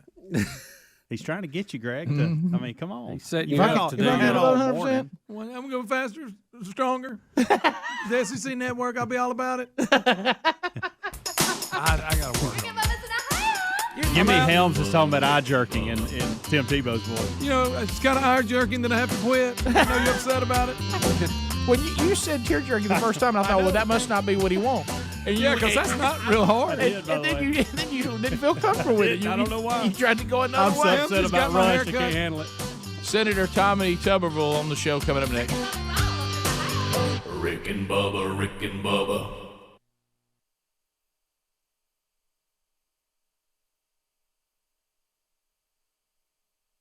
It's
10 minutes to the top of the hour, the Rick and Bubba Show. Freshman Senator Tommy Tuberville out of the great state of Alabama. Join us. Senator. What do we call you, Senator or Coach? Or what do we call you now? Call me Coach. That's the first thing I told them in the Senate. Y'all call me Coach because when I holler Senator, on the floor, everybody turns and looks. Holler Coach, only one of us going to turn around and look. What? Well, how about being a senator, Coach? How about that, Coach? It's been a little bumpy. My first month, my first day on the Senate floor was January the 6th. Yeah, I know. I heard Bubba sent you a text, said, how's that new job going? Yeah. Well, I was sitting there after an hour we're listening to the debate on Arizona when they were doing the confirmation for the electoral votes, and all of a sudden 7 or 8 people run in and grabbed our vice president who was presiding that day, and grabbed him and just basically drug him out the door. And, I'm saying, I'm new here, but that don't look right. Something looks a little fishy. I know I'm new here. That's not normal, is it, for them to grab the vice president? No, and it got a little bumpy from there. But, no, it's we've had that. We've had the reconciliation. We've had a vote-a-rama, which we ended up at 6 a.m. in the morning, voted all night. And then, of course, we had the infamous second impeachment trial last week, and we got that over with. Now, hopefully we go back next week. We start working for the American people. Yeah, that'd be nice. So you're on the road right now. You're coming back to the state. What are you coming back to the state? What will you be doing while you're here? Yeah, we get we work 3 weeks, and then you get a week off, but you come home and then you work your state. And this week I'm down in Dothan, going to Fort Rucker today.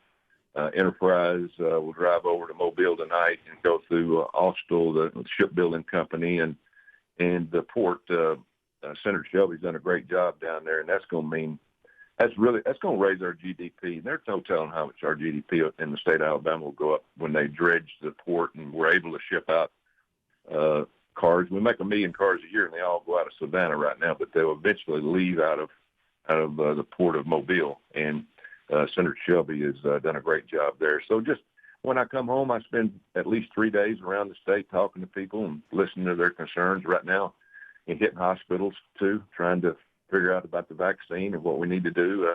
This virus is still here. The vaccine is working. It's helping, but we just need to get more of it out and get more people taking it. Coach, we'll come back and talk about COVID-19 a little bit. Tell us a little bit about your committee assignments. You got on a couple of real good committees, and are you happy with those assignments?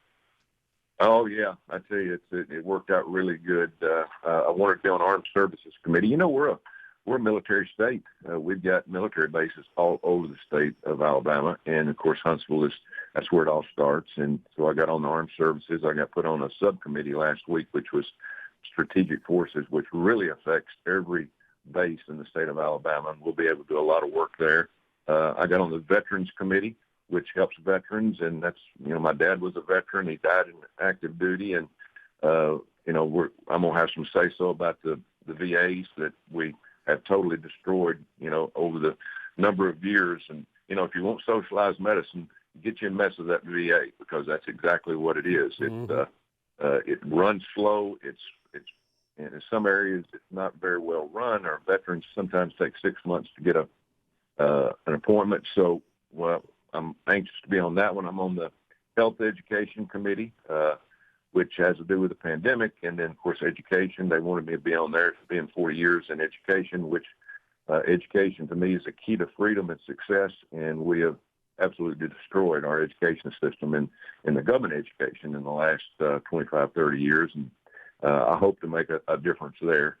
And on the Ag Committee, which I promised the farmers I'd help them, and that's what we're going to do. We're going to have a meeting today here in Dothan with a lot of farmers, and our farmers need help. We need to continue to have family farms and not let it go to corporations. But, that's what the left wants to do. They want to consolidate, but we need family farms to make this country work like it's been working for the last 245 years. Coach, you were talking about the COVID-19, and we keep reading that our state is behind the curve on getting the vaccine out. Where's the log jam on this? Well, of course, that starts in Montgomery, and I think we've gotten close to 1 million doses, but only about half of those have been given out. We need to follow the lead of some of these states like West Virginia and Florida. Florida's giving all the vaccines through Publix. You go to Publix, you get an appointment, you go through there, you get it, and you go on with life. I don't know. I can't really address that, Bubba, because you don't know the direction that and the pitfalls that our state government has had. But something needs to be better. We need. I don't know whether it's organization or we need more vaccine, but we will get it. It's going to be out there again. I talked to one hospital in Birmingham. They said, "Coach, we're only having 40% of our first responders take it. A lot of them are refusing to take it. We've got to get 70% of the people in this country take this vaccine before it will really take effect. 70%. So we can't have people turning it down. I've had it, and I'm excited about that. I've had both of mine. I took one, and then I took the second one. And I hope everybody has that opportunity. And when you have that opportunity, you need to take that opportunity. Yeah, we got a story here today said thousands of service members are saying they won't take the vaccine in the military. And they said that a lot of them said they've already had it, so they don't want to be forced to take it. But some people in the military are saying they don't want to take it. So, there's some caution out there with the American people with anything that's rushed to market like this. But you just got to do a good job of communicating why we believe that the risk factor is low. And I think if we can do that, I think you'll see that change. Let me ask you this on as far as how things changed when you got there. So when you're running to be the new senator for Alabama, everybody feels pretty confident that Trump was going to win a second term. When that didn't happen, how do you handle that from an adjustment of instead of now being on offense and trying to advance the Trump administration and the policies, now you kind of are, which is kind of more your expertise anyway, defense. Now, do you find yourself in a different mindset, just trying to stop the movement towards socialism? Well, you're exactly right, Rick. And the part to that too is we just didn't lose President Trump. We also lost the Senate, right? Because we lost those two races in Georgia, and now we're playing catch up. We got to try to do everything we possibly can to keep the American first agenda going, and it still takes in most things in the Senate to get 60 votes to pass something in the Senate. Now, one thing that we're keeping our fingers crossed, if they won't pass a bill to go to do away with the filibuster, where they can pass anything they want with 51 votes, and that's been a concern. But as of today, I feel good about several senators saying we're not doing that. I'm talking about Democratic senators. We're not doing it. We're going to go by the rule of law. We're going to go by the Constitution, and we're going to stick with that, and we're going to get bipartisan legislation done. But what scares me right now is I don't know how many President Biden has signed off 50, 60 executive orders, and they're not legislating. They're just dictating right now. And it's going to get serious. We're putting people out of jobs. Yep. We're shutting down pipelines. Our kids are not in school. What in the world are we doing? And they're all playing to their base. It's all about politics. And unfortunately, we put a politician back into office. That's what's great about President Trump. He wasn't a politician. That's true. Thanks, Senator Tuberville. Appreciate the time today. Rick and Bubba.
Hey, look, we've talked about it here on the Rick and Bubba Show, and we talk about food a lot on the Rick and Bubba Show.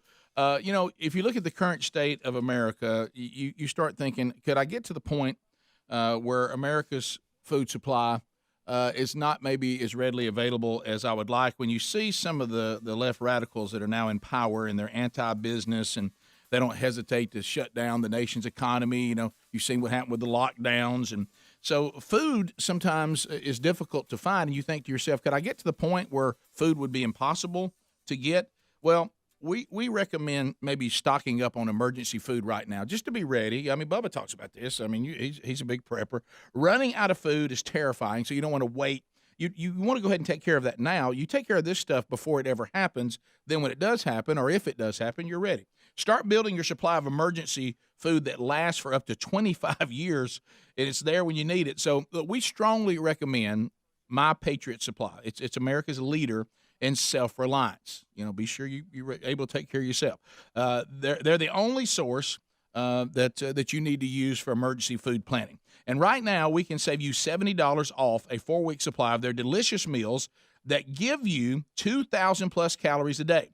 And that's what you're going to need to survive if things kind of go south. And saving $70 is impossible to pass up. Supplies are limited, so you want to make a move now. Go to preparewithrickandbubba.com and stock up now. That's preparewithrickandbubba.com. Preparewithrickandbubba.com will get you $70 off.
Six minutes past the hour from the Broadcast Plaza and Teleport. We look forward to chatting with you at 866-WE-BE-BIG. Speedy, the real Greg Burgess, Helmsy, Eddie Van Adler, all here and ready to go.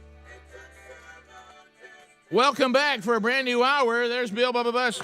Rick, glad to be here. Honored, privileged. Thank all of you for sharing a few hours with us each and every day. Our theme today, Rush Limbaugh is dead, and we don't feel so good ourselves. So we've talked about that quite a bit on the program today, in case you missed that, looking back over one of radio's icons, irreplaceable. And you're quoting a country song. Yep. There was a country song about that, and I think somebody else. It was about Elvis. That's what it was, wasn't it? The other one that I've always loved in that same genre is the great Mark Twain.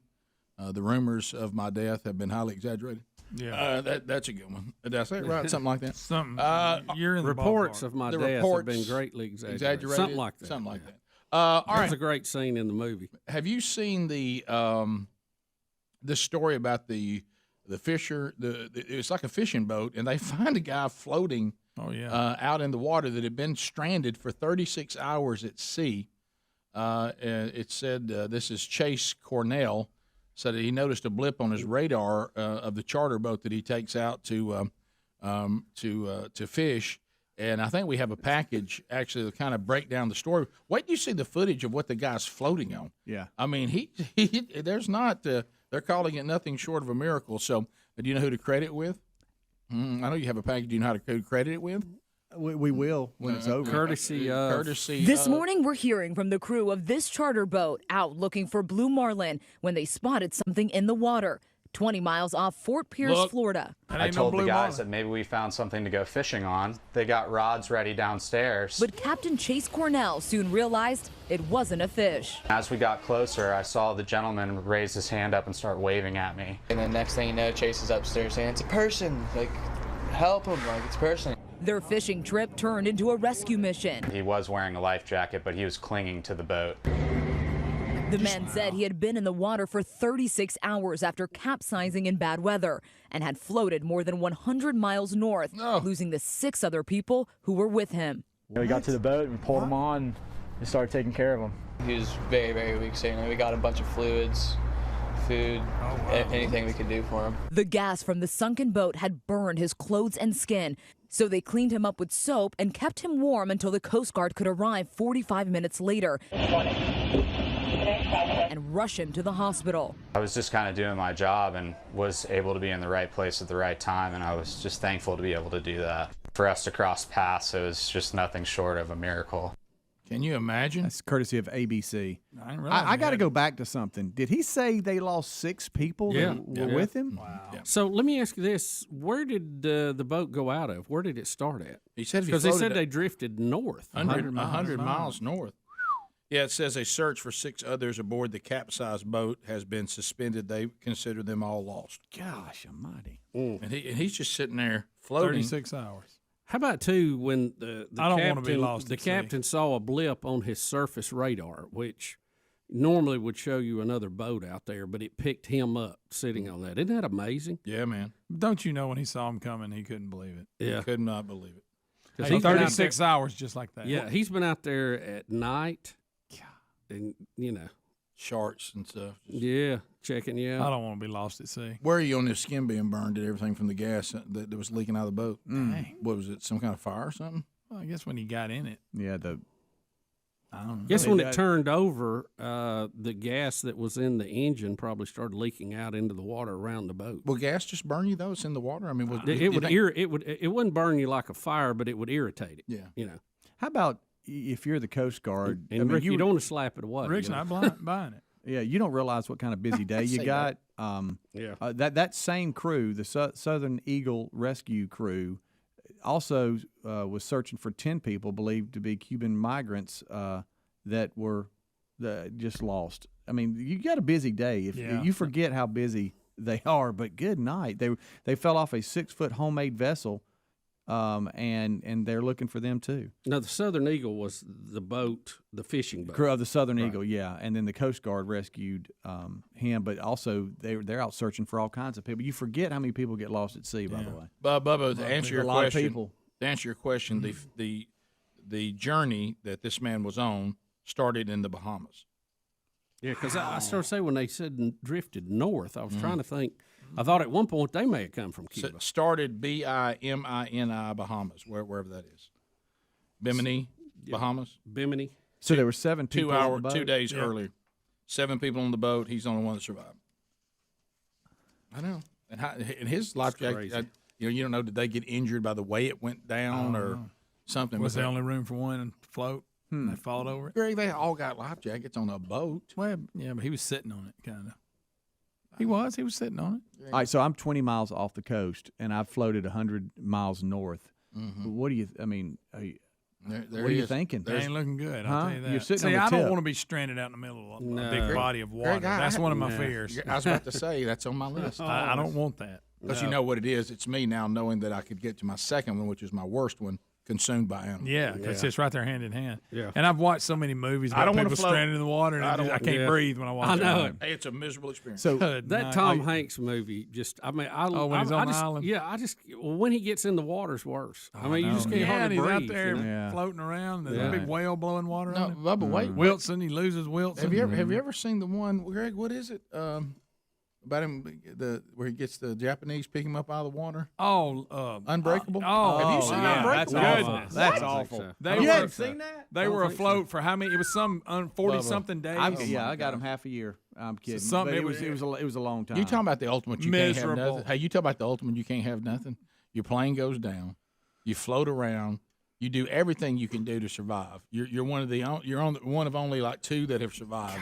And all of a sudden you go, it's a ship, and it's a doggone Japanese, and they take you a prisoner of war and beat the crap out of you. Put you in a prison camp that you'd rather be floating in the raft. Yeah. That guy's story. You can't even have rescue. Was he a military guy? Yeah, he got shot down. Craig, you don't. I've seen it. Read the book. I got to ask a question. He didn't get shot down. Remember, it was the plane. I think it just crashed. Had a mechanical problem. Mm-hmm. So are you just going to float like this guy did and just hope, well, let's see where it takes me? What's all Are you getting out? What other choice you do just I jump have? in the water and go, what other choice do I I have? don't know. I mean, I'm just swimming. Why would you For swim? the top. I don't know. I'm doing something. It's sitting hard to me right to on just that sit there. thing. Why are you swimming like that? If you start It's 'cause that's slapping where I around, used you're to only go. going to attract sharks. I know you don't make a lot of noise. Well, you got to hope that gasoline in the water, maybe the sharks don't like it. Yeah. Mm-hmm. They go, ooh, I don't like Unbroken. that. Oh, Unbroken is miserable. You know, I haven't That's seen miserable. that. I haven't seen it. Oh, that Oh, guy. my goodness. Okay, gracious. They've done a second one now too, because eventually gets redeemed by Billy Graham in the second one. That's how his life ends. He ends up being like on fire for Jesus. Really? Yeah, but he had a run. You talk Well, he about made a deal when he was out there in that boat. If I survive. Hey, when that Japanese guy that's in charge of the prison, he doesn't like him. What was his name? They called him something. I forget what he's called. Because this guy was a You mean what they call the guy in the water? No, what they called the guy that was in charge of him. Hey, he was bad news. Oh, yeah. They were very proficient at What about they the day he did. made him hold a beam over his head and he said, if you drop it, we're going to kill you. And he has to sit there and he's just shaking. And he didn't like him. He singled him out. Oh, my goodness. The bird or something like that was called? Yeah, Bird? something The bird, the swan, something. I'm going to have to watch that movie. Swan again. Rick? Probably not too I don't scary. think, yeah, I I'll started watch it to say the again. swan doesn't really sound like a That scary. ain't too scary. Yeah. Gosh almighty. Lee Bubba.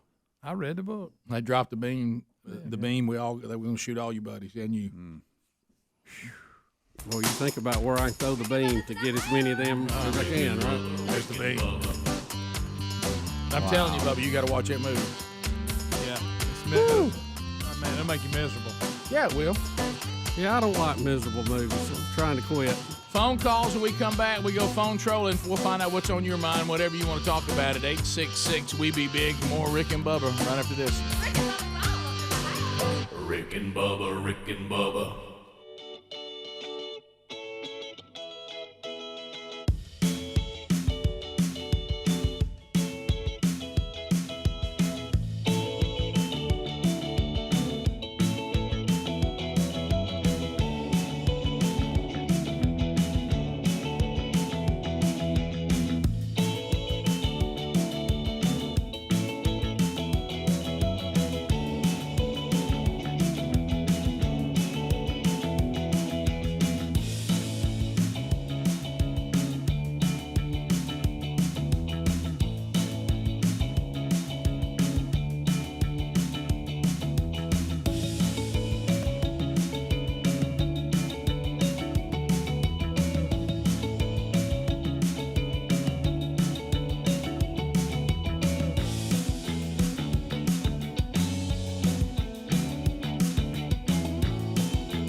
20 minutes past the hour, the Rick and Bubba Show, 866-WE-BE-BIG is our number, and there's room for you to get in here if you want to chat.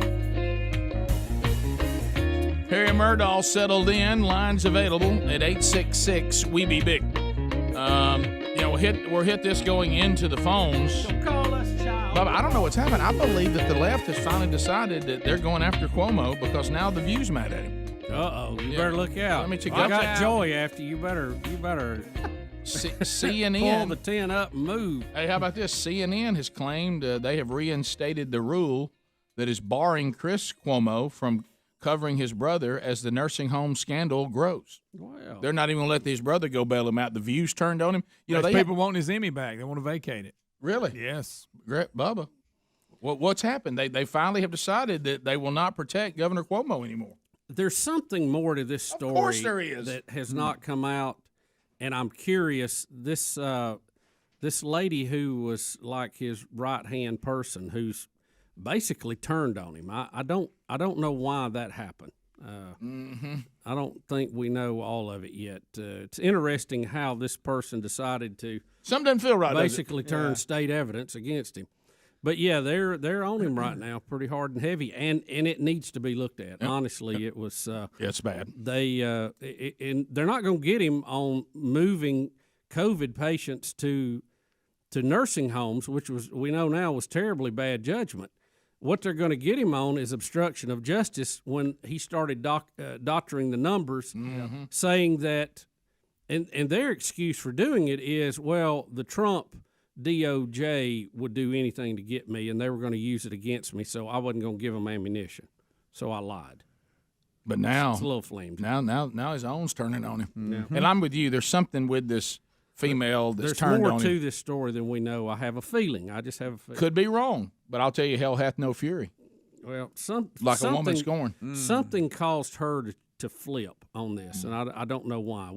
No one's really asked that question. Also, I'd keep an eye on this guy who was floating on the piece of the boat. Something's not right about this. Yeah. 6 other people gone. He's the only one out there. Yeah. Didn't look like he lost any weight. He did. About 36 hours. Yeah, that's what he's telling us, Gary. That's true, Rick. Good point. To the phones we go. Michael in Huntsville. You got 30 seconds. Go ahead, brother. Hey, guys. I was wanting, I was talking about the movie Redemption. I want to encourage Bubba to see it because it is a great movie of courage and survival and redemption. The man's name was Ray, I think, Zepparini, and he was actually a Olympic medal-winning athlete from America. He was a sprinter and went into World War II, like he said, plane crashed in the ocean, and they were out there for, I want to say, it seemed like weeks. Long time. And like Greg said, one night he prayed up to the stars. Yeah, that's that. They actually did come back and do a second movie. All that's in the book about when he made the commitment to God. If you save me from this, I will serve you for the rest of my life. Then he kind of came back and forgot about it. Had a big alcohol problem, became kind of a bad guy, and his wife got him to a Billy Graham tent revival, and he remembered saying that to God and gave his life to Christ. Mm-hmm. And if you remember, one of Billy Graham's grandsons played Billy Graham in the movie. I think one of Franklin's boys. Really? Let's go to is it Vivki? Go right ahead. Vicky? Vicky. Hey, Vicky, go ahead. Harry Murdahl says that's on him. I had a comment on the COVID vaccine. I may have missed the first part of Tuberville's comments, but all I heard was people that are turning it down. There are those of us in the medical field that are begging for it and cannot get it. We've been trying for months. We've been in line for months on several lists, and still are not getting it. So we need help too. Yeah, I don't. I thought the medical workers, you guys were front line. I thought y'all were going to be. We are front line, but we are still in line to get vaccines and have not been able. We've not gotten return phone calls. So is that back to because she called from Alabama, how inadequate Alabama is at getting it out? Rick, there's two stages to this. This is getting it to the states, which I think has been somewhat successful, and then getting it out. And I don't know where the holdup is. We keep hearing these stories. We see the media reports. We hear we got plenty. I don't know why. Where is the pipeline being choked at? Yeah. I mean, I don't understand it. Maybe Coach will get to the bottom of it. Joey, Alabama, go ahead. Hey, how you doing, guys? Good, doing good. Talking about the survivor out in the water, y'all forgot to mention Edgar Harold from USS Indianapolis.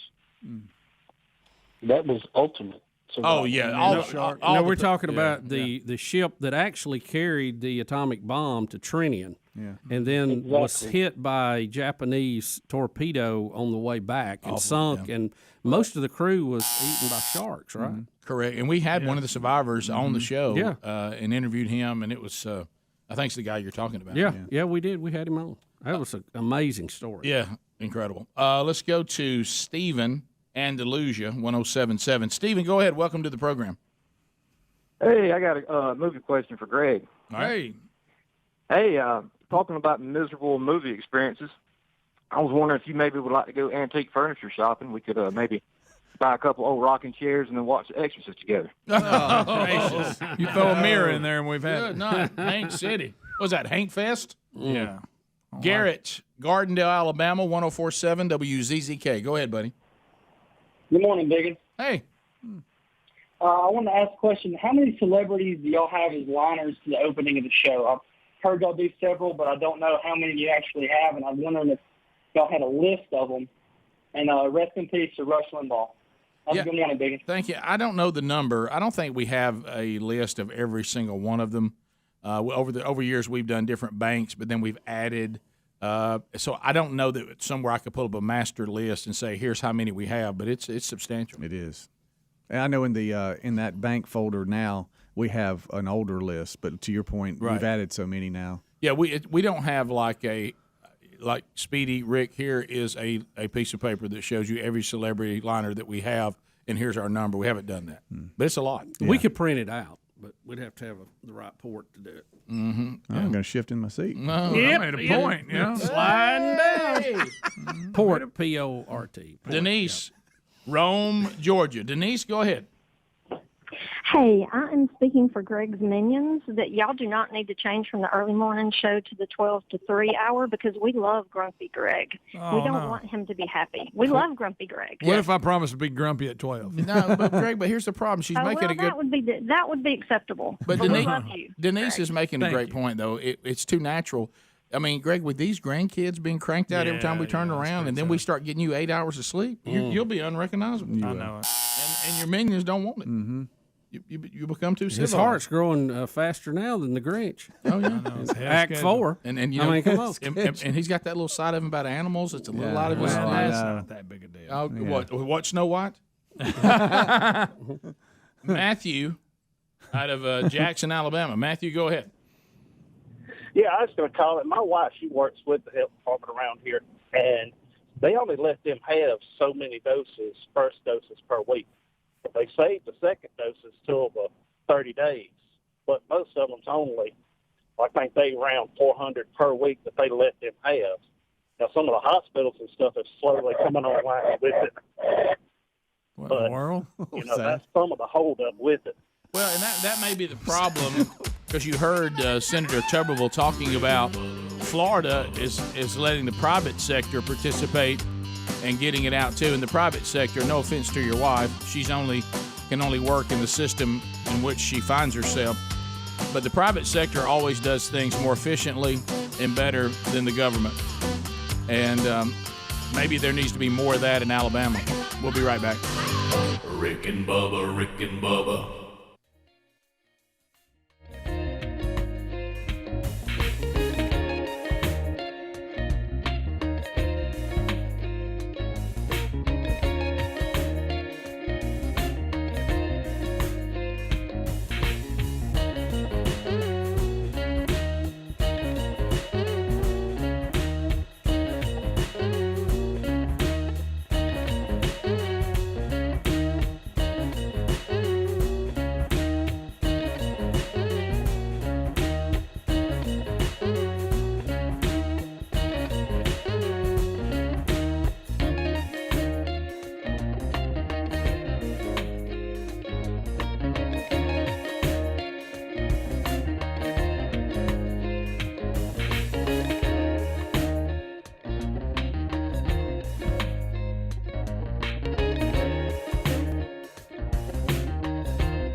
the gravy, please. Rick and Bubba, Rick and Bubba. Ooh, it brings me to my knees. Rick and Bubba, Rick and Bubba. I can't start another. So anyway, 35 minutes past the hour, the Rick and Bubba show. They were asking in the break, and you'll see it on our social media. They were saying who put the sign in there by the peanut butter and the crackers. And I said people who love Bubba and care about him, and which means me. And I have a sign by the peanut butter. It's open in there, and there's crackers out because peanut butter crackers are the best snack on the planet. And I put a sign next to it. Look, Bubba, this is off limits. Yep. So and I hadn't even been in there, so I didn't even see the sign. I've noticed you don't go in there anymore, and that's smart. That is. That's you being committed. I decided. How you doing on your new program? We're doing all right. Doing all right. Have you been on scales lately to see if you dropped any? I have dropped a few. Maybe. I have dropped a few. What about but skeet? I'm not. I don't want to really talk about it too much. You don't? I just want to do it. Well, I mean, we're just trying to help you. I am Danny. I just want to work on it and not analyze it too much. How did you eat pretty good yesterday? What was yesterday? What was after yesterday? What is it? Wednesday? Mm-hmm. Trying to think what I had yesterday. Today's Thursday. Yeah, yesterday was Wednesday. I really didn't know for a minute. That boy, Rick. I didn't know for a minute. I had a little bowl of chili for lunch. A little bowl that was left over, and we were planning on salmon for dinner, and then something came up, and we didn't get to eat that. We had to eat something else. So. What'd you have? It was some Salmon? kind of soup stuff. What kind of soup? Soup stuff. I don't remember exactly. Do you remember what was in the soup? There was. Did you bump it lightly? It was a kind of a stew type stuff. There was a little bit of meat and some vegetables and beans and things. Okay, all right. Yeah. You don't like beans though.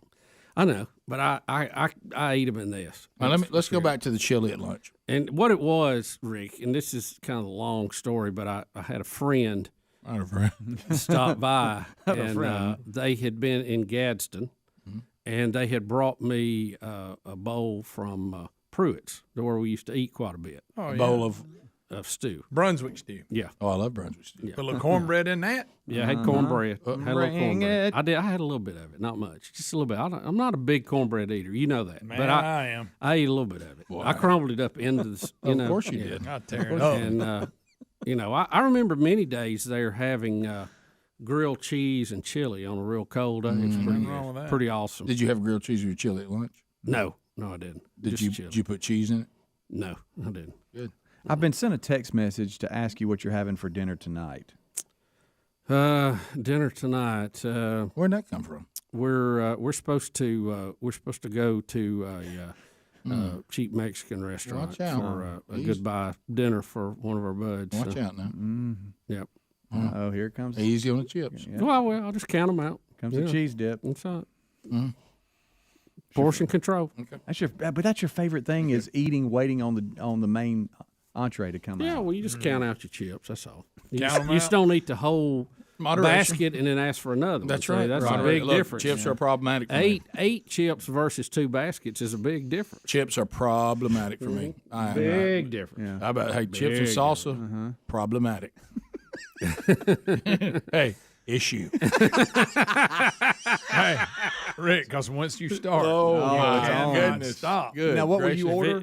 How about a little queso? He'll get 2 soft tacos, chicken. Yeah. Grilled chicken. I might get one Cauliflower if I'm in it. doing good. But No, that's not enough food. have 2 and enjoy your meal. I mean, that's too low. You've already won breakfast. Can you win? I've won breakfast. All right. Can you You've win? got breakfast down.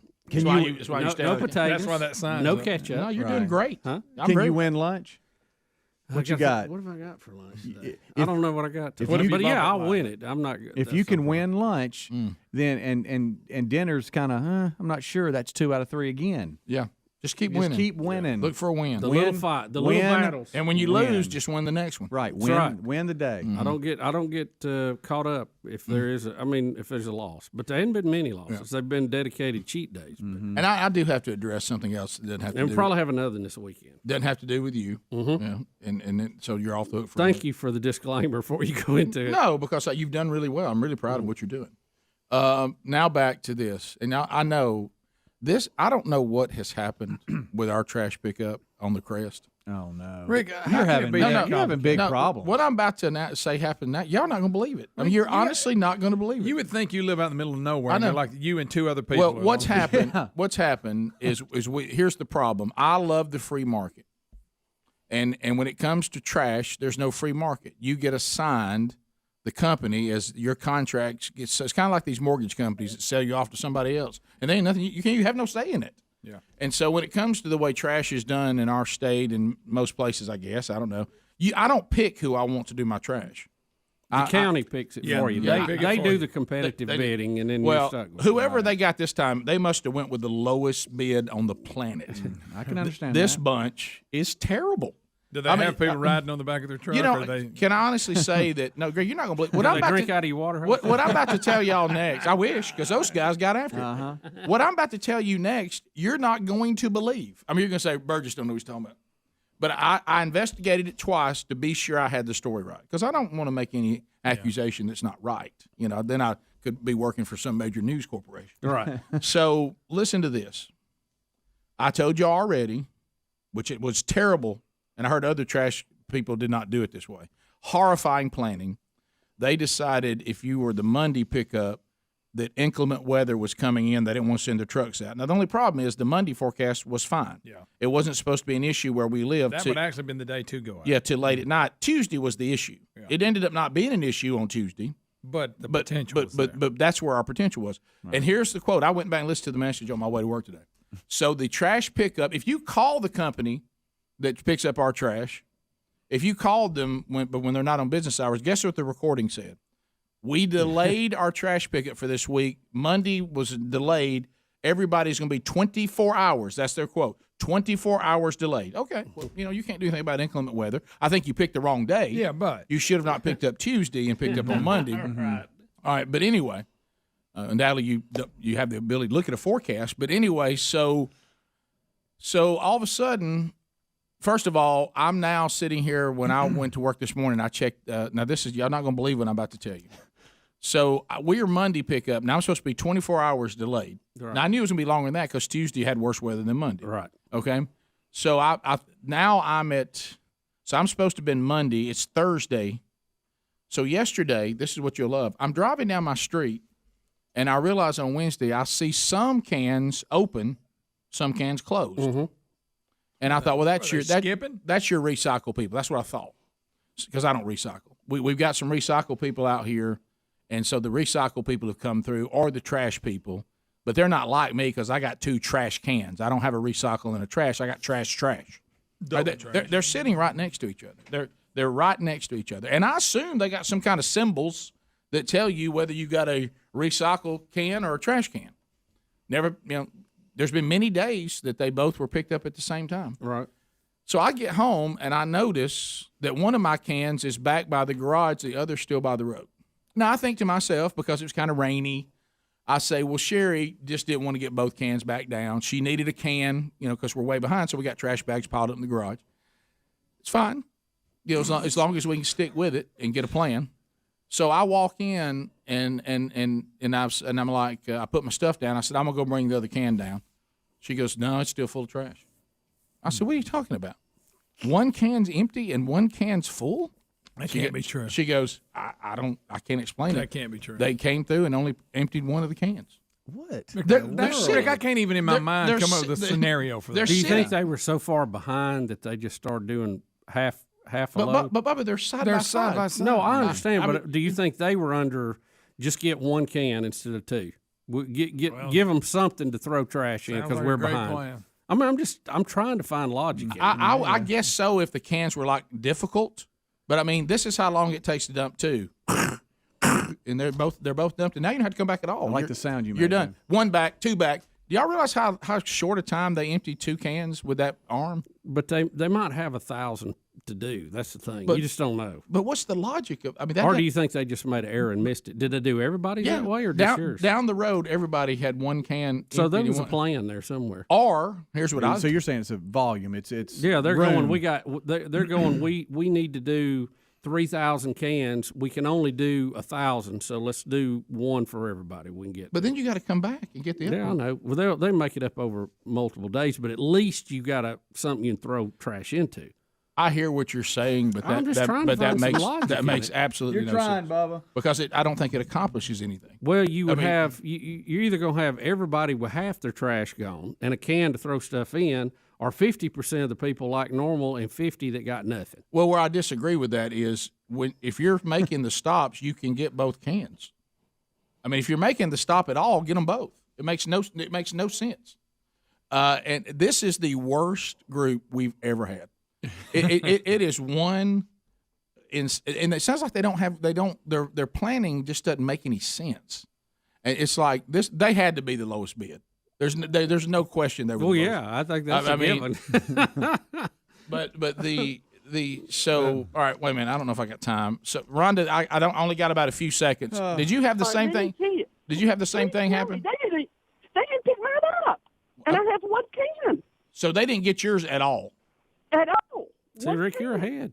You're ahead of the game. Well, so Rhonda, just go down to Rick's, throw your trash in his can. No, he's got an empty. No, I don't. That was already full because I had 5 bags inside the garage because instead of 24 hours delay, I've been 72 hours delayed. So they're and our neighbor behind us has 2 cans, and they didn't get any of theirs. Rhonda, why are you not living at the lake already?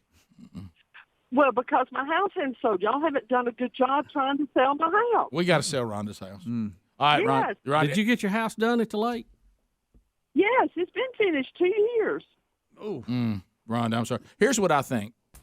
Here's what I think happened based on Rhonda's call. Whatever, they came to get the recycled stuff, and they thought one of my cans was recycled, and it wasn't.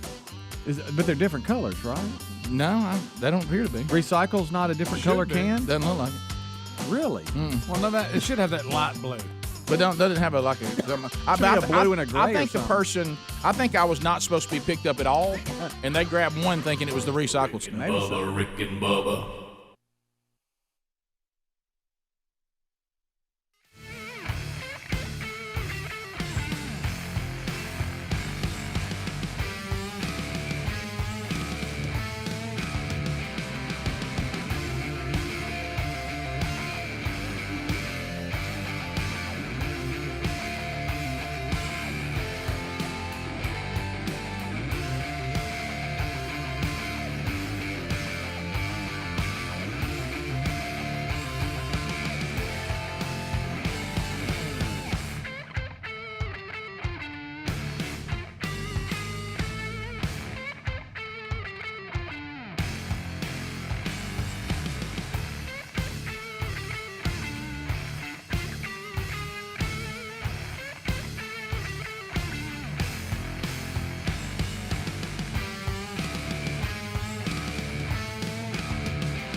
866-WE-BE-BIG is our number.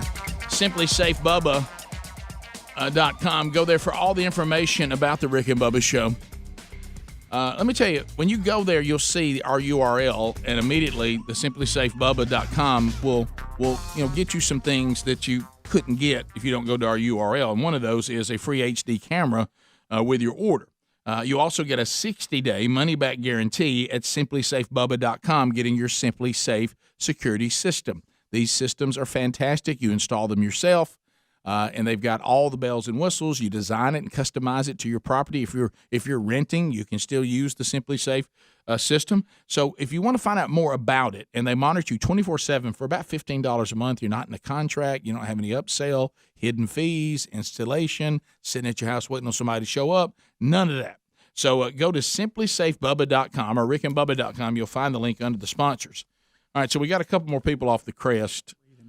I don't know what's going on. We got handed off to this new waste management company, and they're not very good. They told you, buddy. And making you like it, really. I can't figure out what they're doing. None of it makes sense. It looks like the government. Is it a government waste management company? It may be, Rick. They can give you a vaccine and get your garbage. Yeah, that's right. All in one setting. I hate to say it. Their name is like Republic, and to me, Republic is usually something that is a positive.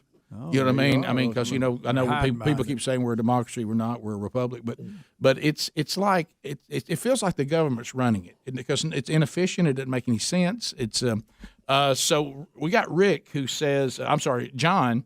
John says he thinks he's found a way to beat the system on this new bunch we got. All right, John, talk to me how you're beating. Do you agree with me that this is the worst one that we've had so far? Morning, boys. First time caller, long time listener. Thank you. Rick, you hit the nail on the head. And here's the trick that I've come up with, because this happened to me just the other day. I live right down the road from you. Spray paint trash across the lid of it. And then when you put your trash out, try to stack the bags to where the drawstrings are hanging out the front just a little bit. And that's just a dead giveaway. These are trash cans. So Simple as that. do you think they really did think one of my cans was the recyclable stuff? I think they did because they all look the same.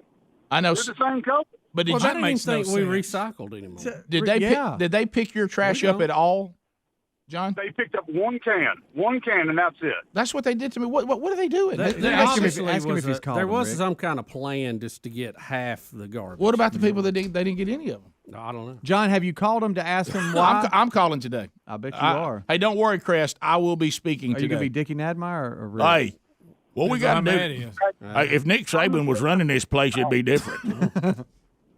All right, so if I write trash, but yesterday, when are they ever going to pick our trash up? They said we'd be 24 hours delayed, and now we're at how many days? It's Thursday. Well, Rick, give or take. When we're Monday pickup, we're 72 hours delayed.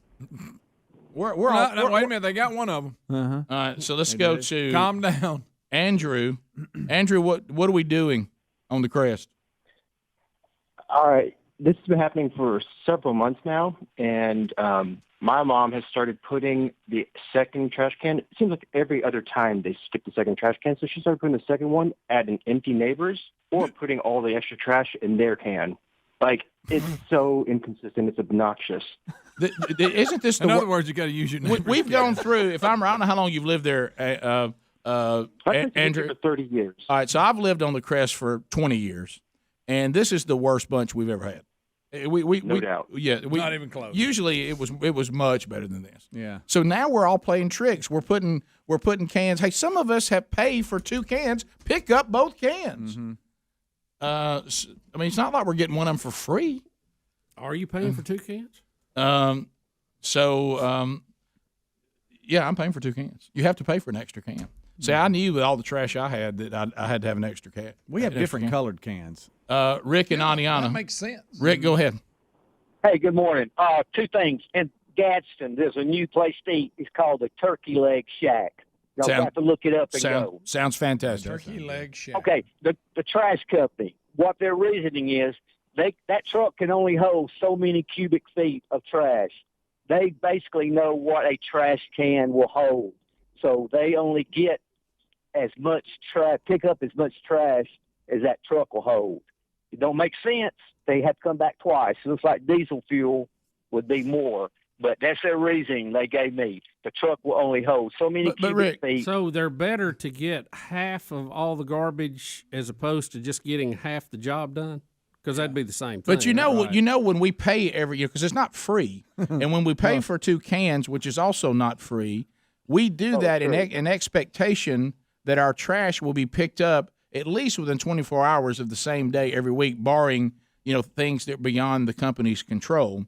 So all you're doing is it goes back to this thing that Bubba and I have never understood about airlines. That it's a system to make your customers angry. I don't understand a system that makes my customers mad. Yeah, it doesn't seem to make any sense. But see, they got you because your county decides who picks your trash up.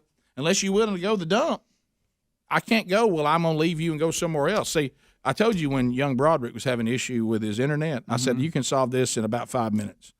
Call the people that you bought it from.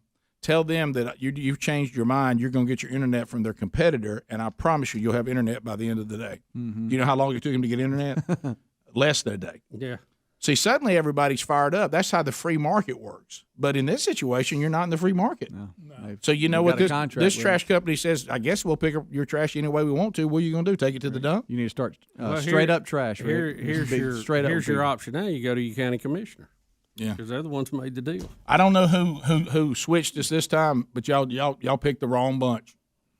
It is they're not near as good because I've already. This is like the third one. You didn't really see any difference from the first one to the second one. Big difference in this one. This one's not getting the job done. There's your low bidder. Yep. So truck. It's one thing to have low bidder and garbage pickup, but think about the guys who were on those early rockets going to the moon, and they were the low bidder won those contracts. Absolutely. How about Christmas? Rhonda said the line's busy at the trash company. Everybody's calling. Everybody's mad. See, was that a good plan? It really wasn't, was it? Rick and Bubba. Hey, thank you for watching Rick and Bubba live on our YouTube channel. We're here live every Monday through Friday. Be sure to subscribe and hit the little bell for notifications. Rick and Bubba.